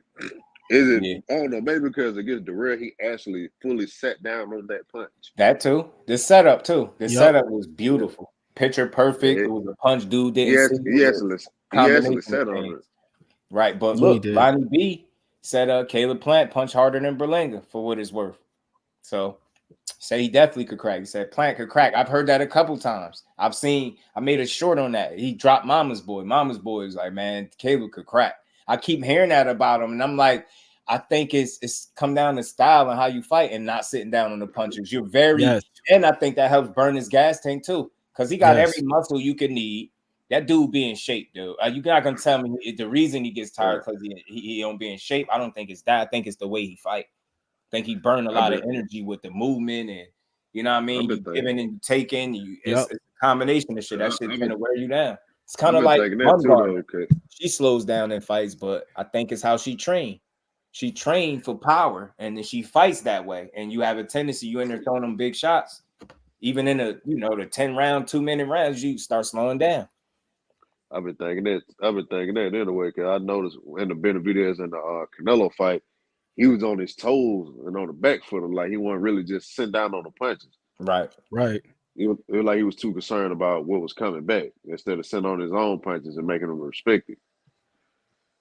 But that's typically Caleb's style, though, man. It's just that lateral movement, and I've been feeling that way for some time. I'm like, damn, if he ever takes the time to cultivate, because he got a solid inside game.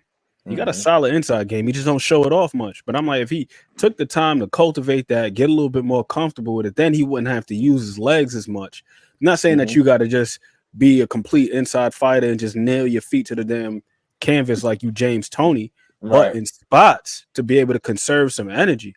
With him, to Flossie's point, like you, especially in that Canelo fight, he just moving. It's like, damn, bro. It's like you gotta stand and trade every now and again. I'm not even trade. I don't want to say you got to get into an exchange, but find ways to slow the other guy down, be physical with him, frame him up, do something to where you don't got to use your legs as much, but just do it in spots.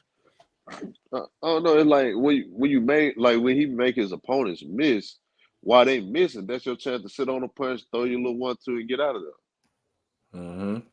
Big facts, but that's another thing with Caleb that be pissing me off sometimes too. Floss, he make a guy miss it, and he want to play to the crowd. He start doing all this and showboating. If you want to get these 2-3 punches in, right? You only got so many power shots in you during the fight.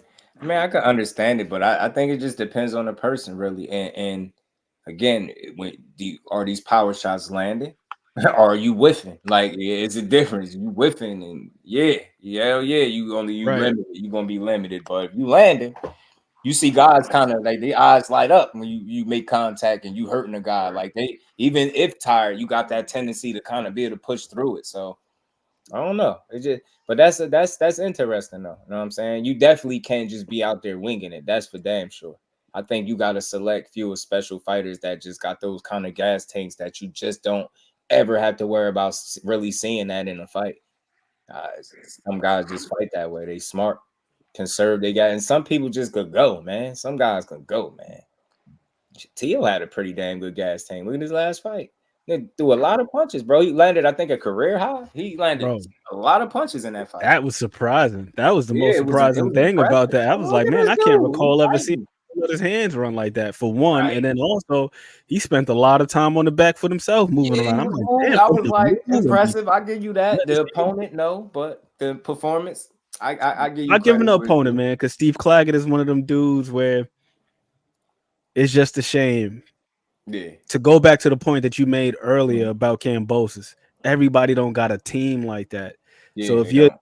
Steve Claggett and you can fight, Mhm. we got to take this into consideration. That man is 35 years old. I could Right. only imagine what he possibly would have looked like if this was, you know, when he's in his 20s or something like that. Right. He's just now 35 getting that type of opportunity. Right. And It's he crazy. pushed teams to the damn brink at 35. So I could only imagine, you know, if he was Right. younger and fresher and still had his youth and bring all some that shit. stuff. Yeah. For Because sure. Steve Claggett got a crafty, like it ain't pretty aesthetically. But when you really, really look at him under a microscope and you see the little things that he's doing on the inside,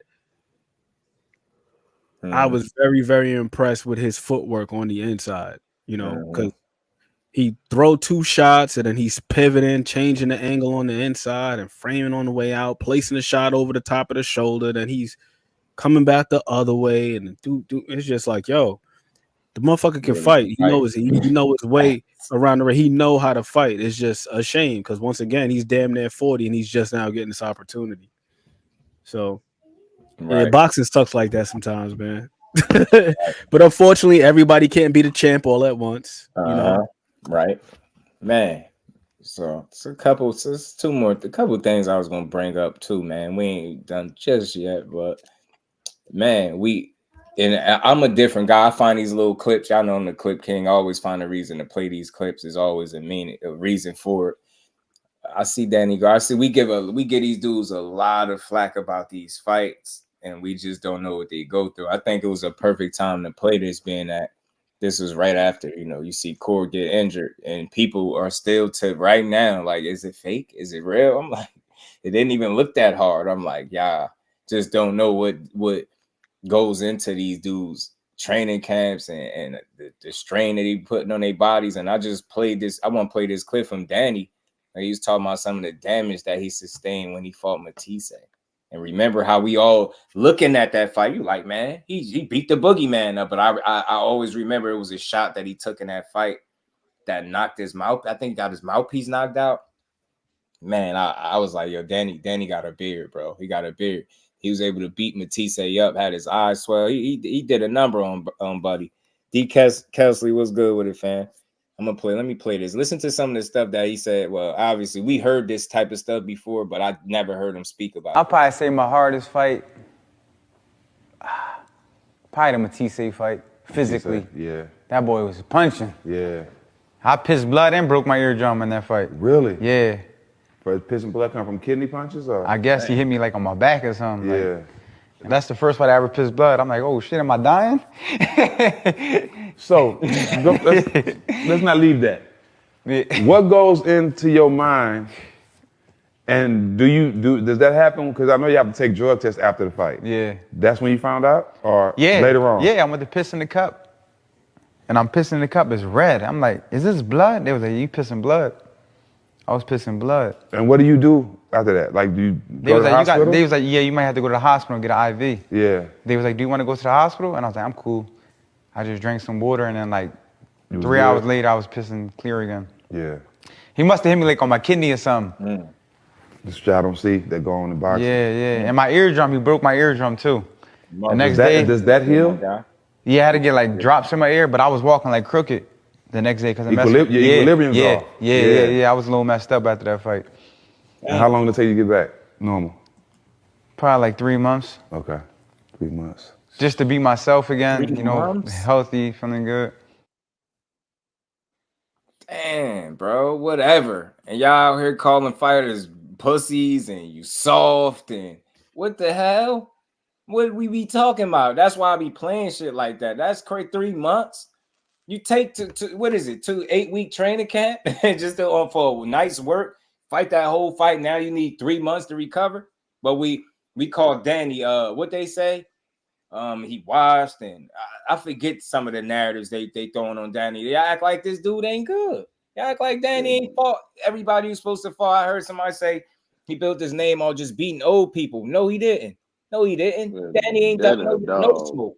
Remember, he built his name off being the underdog and beating guys when they was expecting to beat him. That's what he really built his name on. He got a couple vets on his way up, but that's part of the game. That's nothing. That's right on par with boxing, bro. And the younger guy don't always beat the vet. Sometimes, look, Canelo and Floyd. No, I mean, the younger guy don't always win. I know it's Floyd, but still, you can get the point. They don't always win. You know what I'm saying? So, I don't know. I respect Danny. I respect him jumping up there to 160. The guy he's fighting in his first fight at 160. We don't put none of this shit into context. Larry been around forever. I thought he was going to be a career 54 pounder. I did. I didn't think he would be up at 60. He up there sniping shit, knocking people out. It's a better version of what you would think he is in his old age. I swear, it's just real. I was saying it the other day. It's like a high flying dunker in basketball that, you know, lose the legs but learn to shoot the jump shot now. You know what I mean? Start learning the fundamentals of the game and just other ways to be effective and efficient. You know, you adjust to what you are, the version that you are now, and that's what Lara did. That's one of the best 40-plus-year-olds I've seen fighting. Man, Right, Laura like Vince Carter, man. That shit is real. Vince Carter went for dunking on everybody, moving around, got older, started learning how to shoot. Facts. Laura out here sniping shit now, boy. I don't know where the hell that came from, but I don't know if anybody could got down stop Danny. It might be Laura, but even then, I don't believe it's gonna happen. Danny tough as hell. I'm always give Danny's chin the benefit of the doubt, man. Yeah, until I see otherwise. And he's gonna be at 60, so he'll probably be able to take a better punch too, because he already had a chin already. Right. And he's gonna better know with some punches. Yep. At both weight classes he's been at, man. At 40, like remember Lucas Matisse was knocking everything out. It was crazy. That dude was punching. Yeah, really. Prime Keith Thurman when he was still one time. Yeah, one time with the one ponytail. Yeah, but all this stuff worked out perfect. My college football team don't play this morning, so I ain't got to pick between the two tonight.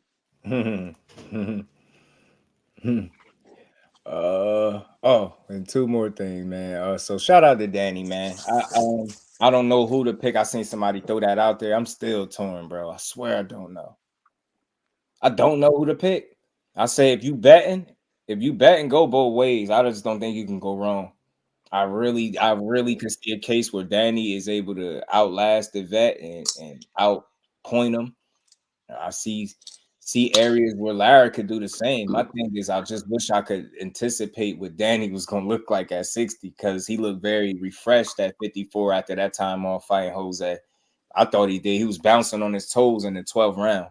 That stood out to me. I was like, he had a lot of energy. I didn't expect that, and his punch output was higher than I think I'm used to seeing it. So that again, I was like, yo, this dude don't throw a lot of punches, but he was busy, somewhat busy in that fight. Is he going to approach this fight the same way? Is Lara going to give him opportunities? We know he's not going to be moving around the ring all night. So, man, somebody said Lara stopping Danny. I don't see it. Danny got a hell of a chin, bro. Got a beard. You ain't even see him get dropped. You ain't see him badly hurt yet.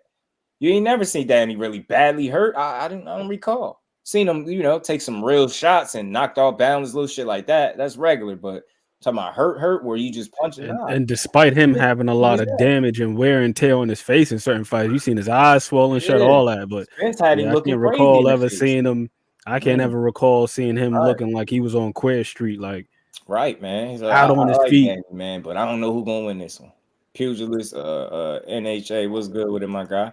Wouldn't be a stoppage by KO, would be from his pops throwing the towel, but I like Danny. He tough. He a tough bull. Yeah, I think. Listen, that's still my pick, bro. I don't know officially who to pick. I ain't been more torn on the boxing pick in quite some time. Like this one, I don't know.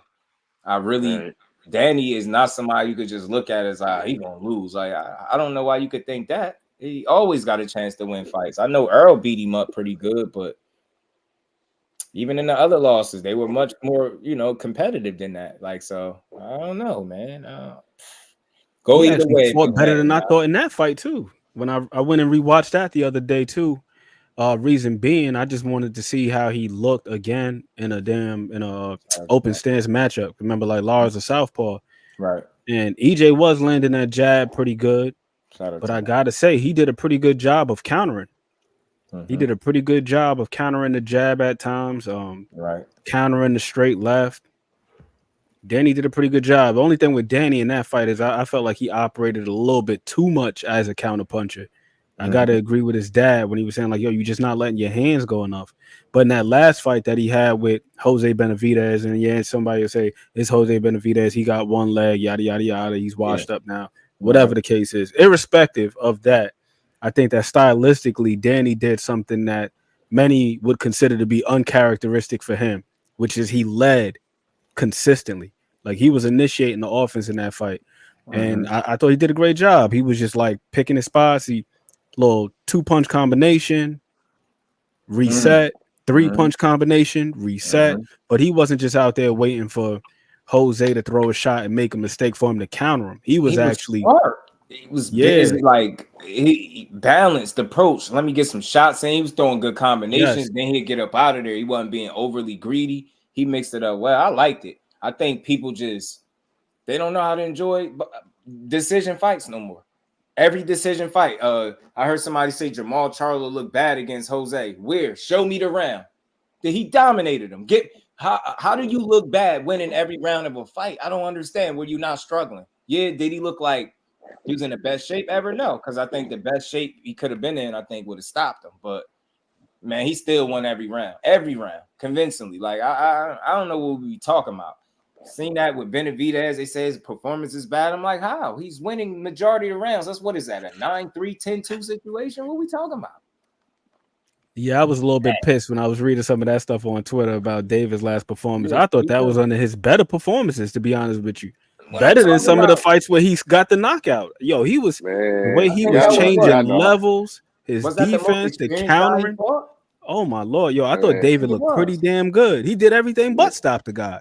And that's a guy that only been stopped by one person. Y'all know how that go. People have their lazy takes. When you're a pressure fighter, they expect a knockout. But the only thing I don't get is if everybody know David isn't a one punch KO artist, right?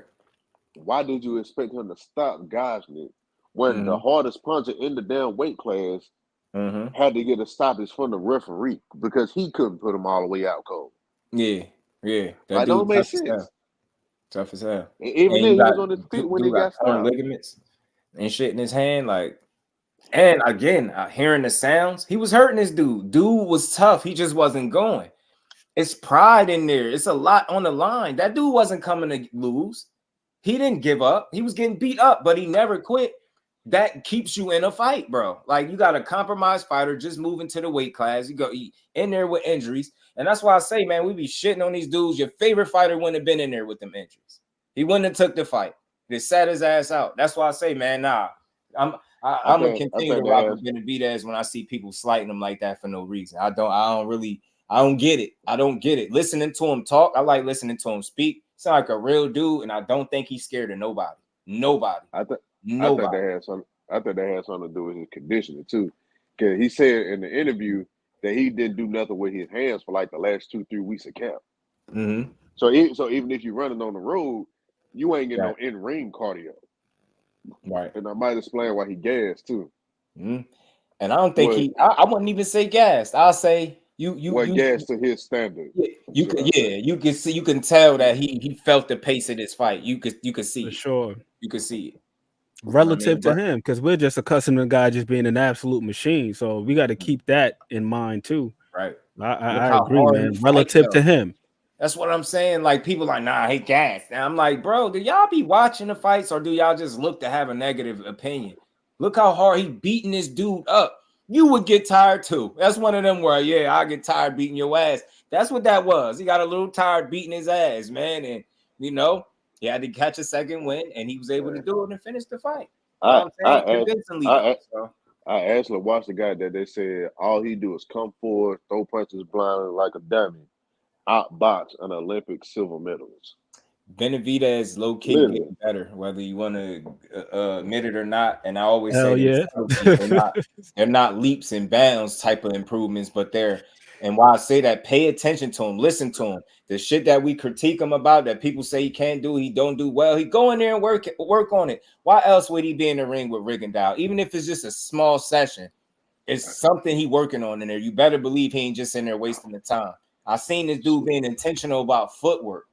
Don't tell me. That's why I say he's driven. Whatever he lacks skillfully, he gonna put the work in, and he's a guy that can gradually get better. You want to fight him as soon as possible. That's what I think. The more experience, I think he gets more comfortable with himself and harder to beat. That's just what he ain't had no problems cutting the ring off since the Plant fight.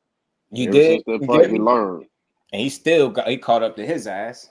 See, I'll tell you what, it was smart for him to understand that, you know, maybe he wasn't cutting the ring off early against Plant, but he knew he would catch up to him. He fought him like he knew I'm going to catch up to. He wasn't extra panicked or urgent in that first half. He kind of accepted it, like, all right, you got a little step on me right now, but let's see if you could last in the second half. And it's like he knew he couldn't. He knew it. Yep. He knew it. Credit to him for knowing his opponent.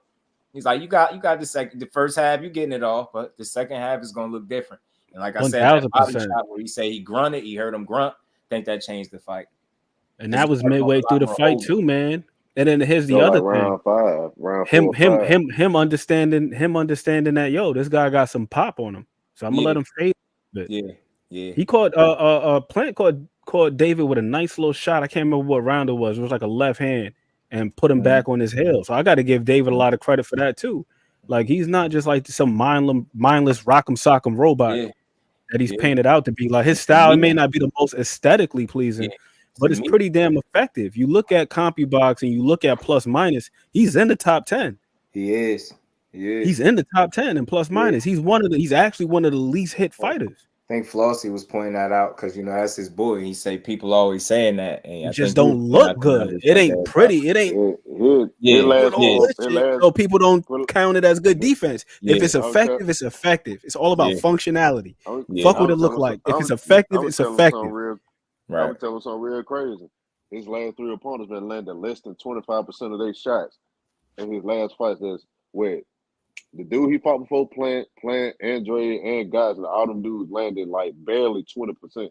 And to me, when he fought Plant and then he turned around and fought Boo Boo, you know, I mean, I ain't knocking him at all for his skills, but I would look at those two guys and you would think they got a little bit more skillful, right? A little more skillful in their own way, right? But he beat both of them.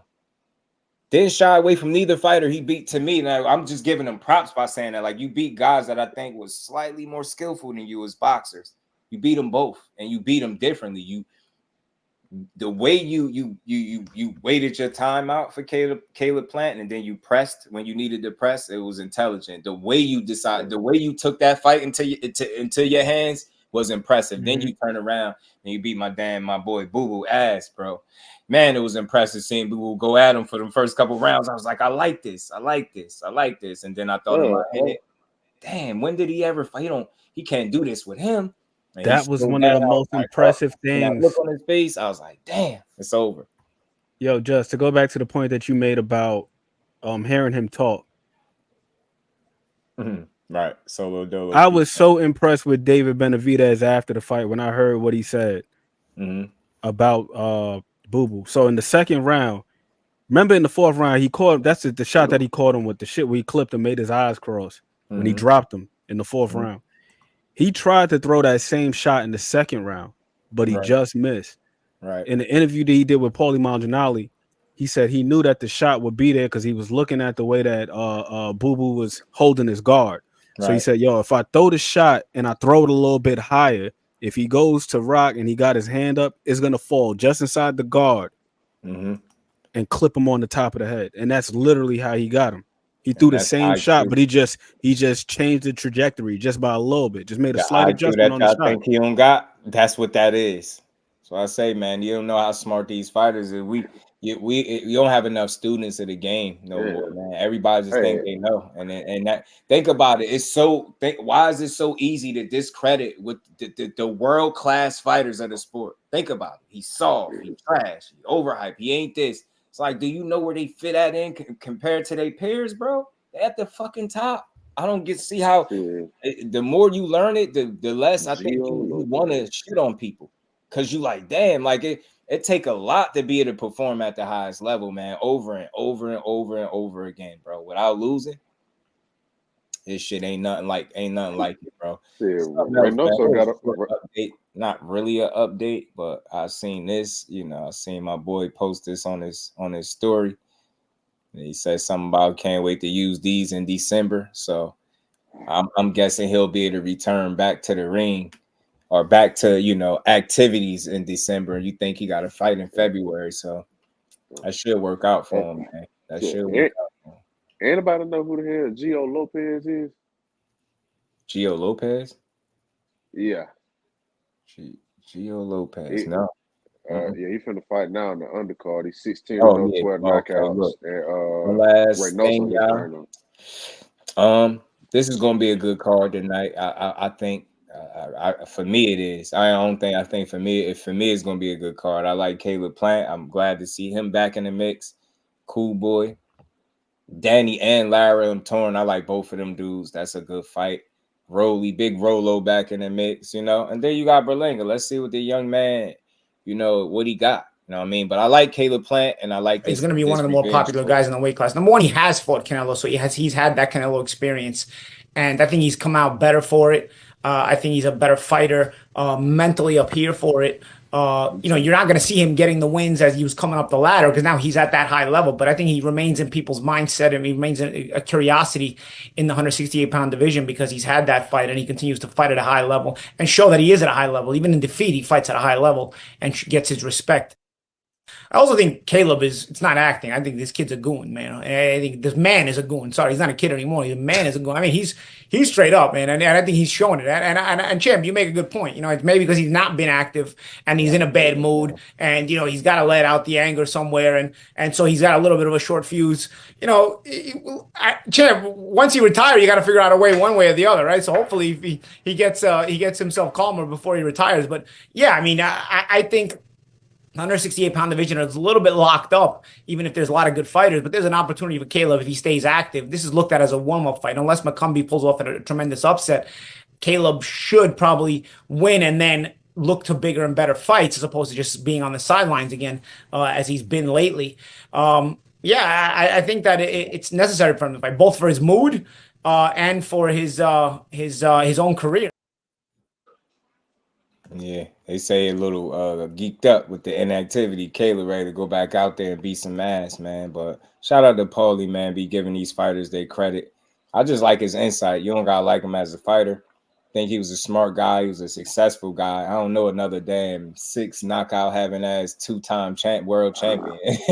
Get what I'm saying? So he was successful in his own right. I like his takes. I think he'd be honest in a lot of these takes too. And Caleb Plant is a damn good fighter, man. People, look who he lost to, Canelo. Okay, what's wrong with that? Benavidez, ain't nobody beat him. You know what I'm saying? Ain't nothing wrong with it. You know what I mean? And that was both fights were extremely good. So like he said, like he was just saying, even in defeat, he performed at a high level. He do. Shout out to him, man. And one last clip I had is from. I had to save him for last because it's fight week, right? You know what I mean? Or I got 2 of them. One is Teo and Canelo out there. Canelo was too comfortable, y'all. I think ultimately Berlanga might be in trouble. This man out here in pajamas. Give God the glory. He don't got no foot on. He look like he's free baller. Like always, man, we come to keep the going.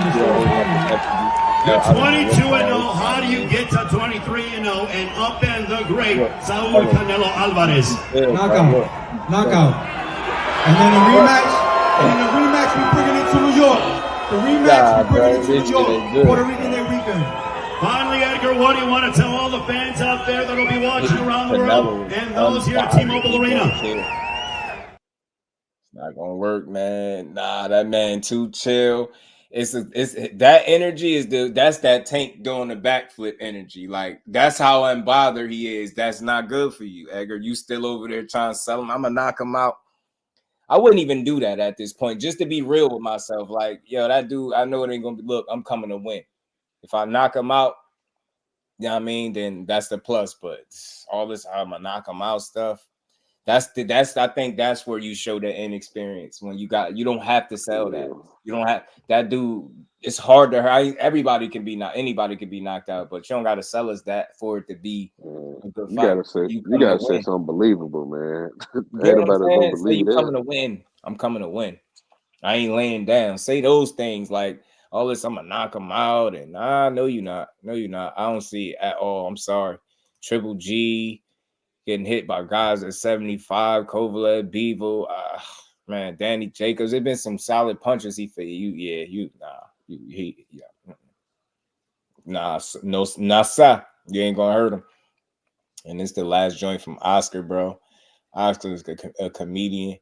He been not only clapping at Canelo every chance he get, but now him and Berlanga got some little funny stuff going on. Yo, this shit is funny. Oscar is a nuisance, bro. He an idiot. He's an idiot. Edgar Berlanga, you stopped your press conference yesterday to mention my name. You said you're gonna slap me when you see me next. Why? Because I asked to see your Puerto Rican birth certificate? Because you're not really Puerto Rican? I'm asking because when I fought Trinidad, he had the entire island travel to Las Vegas to support him. Or are you upset because I said you're a subpar opponent for Canelo? These are the facts, bro. Don't let them get you rattled. Dude, you are not fighting me. You are distracted and better get locked in because Canelo's gonna tap that ass this weekend. Good luck and enjoy your first and last pay-per-view experience.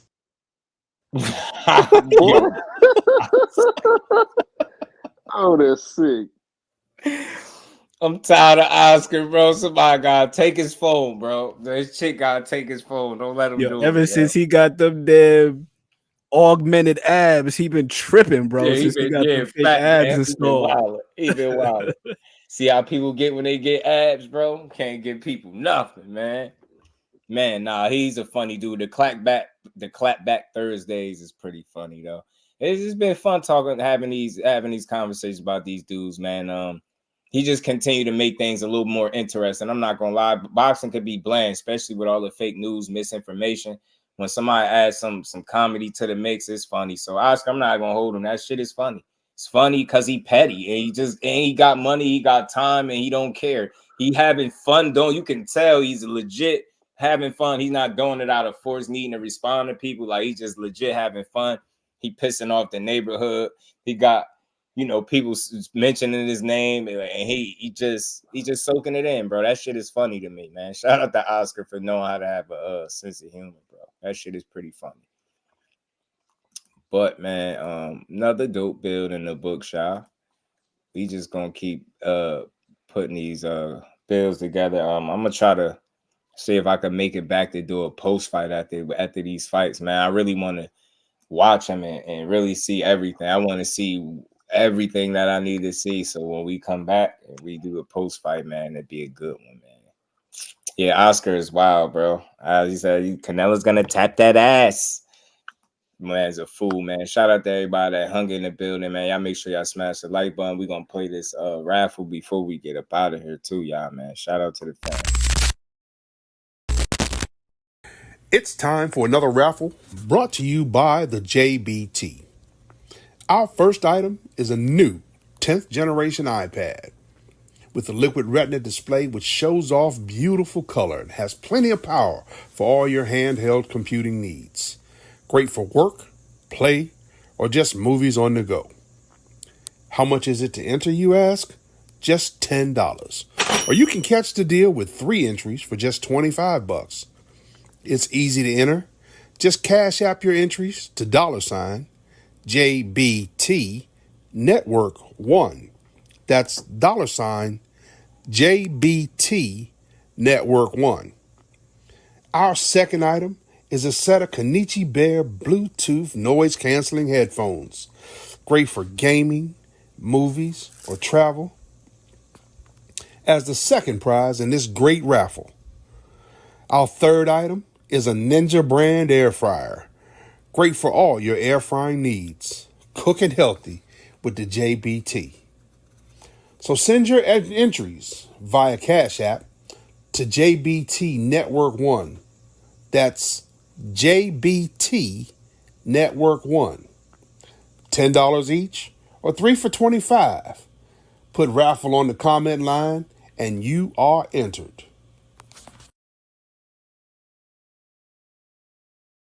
So make sure y'all get y'all entries in. Shout out to everybody that's in the raffle. $10 to get you in, $25 to get you in 3 times, man. The block special, as Jay call it, man. And again, y'all got three prizes, from the air fryer to the iPad to the Kenichi Bear headphones, man. So get it while supplies last. Ain't that what they say? Shout out to the fan, man. But salute to my guy Ant McQueen, Thomas Hill, my bro Flossie, everybody else in the building, everybody in the super chat, Cash App. Much love to y'all. We're gonna try to come back and do this post fight later on, man. We're gonna watch these fights, man, see a good card. And hopefully we got some interesting conversation for later, man. I want to see guys go out there and actually try to win. I think it's gonna be a solid card overall. And let's see if Canelo changed the score from 70 and 79 to 71 and 79. So let's see, man. Or could Berlanga, move the score up one more? And they got 80 wins over Mexico. So we'll see, because that's the rivalry right now. So that's what they fighting for. So I hope he come in full of pride and ready to fight. I hope he come in with a great game plan, because he's gonna need it. Without it, he don't stand a chance. You know what I mean? With it, he give himself a fighting chance, right? So we'll see. But with that, shout out to everybody. Y'all make sure y'all enjoy the fights tonight. And hopefully I'll see y'all all after the post fight. So with that, we're gonna get up out of here, man. Peace to the fan.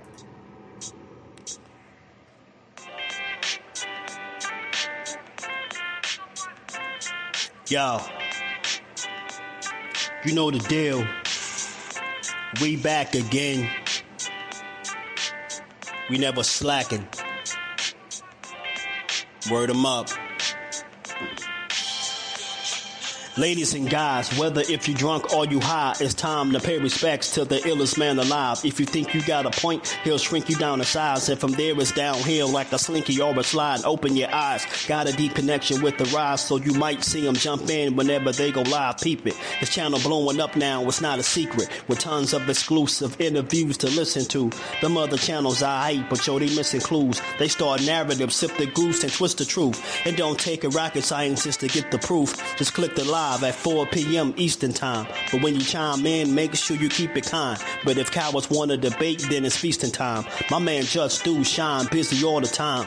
Grind 24/7, 365.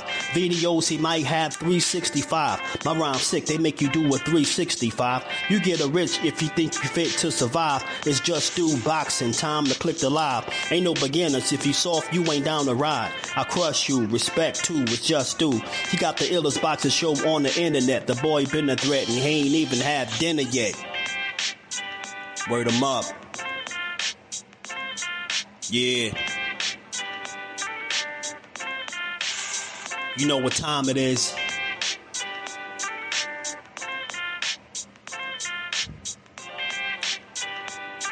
$4 p.m. Eastern. Click the link. So in excitement, in theory, yes. But now Shakur is a 3-division world champion. Shakur is a pound-for-pound talent. Shakur is a unified champion. Shakur was a Ring Magazine champion. Come on, bro. But That's you the talking fight.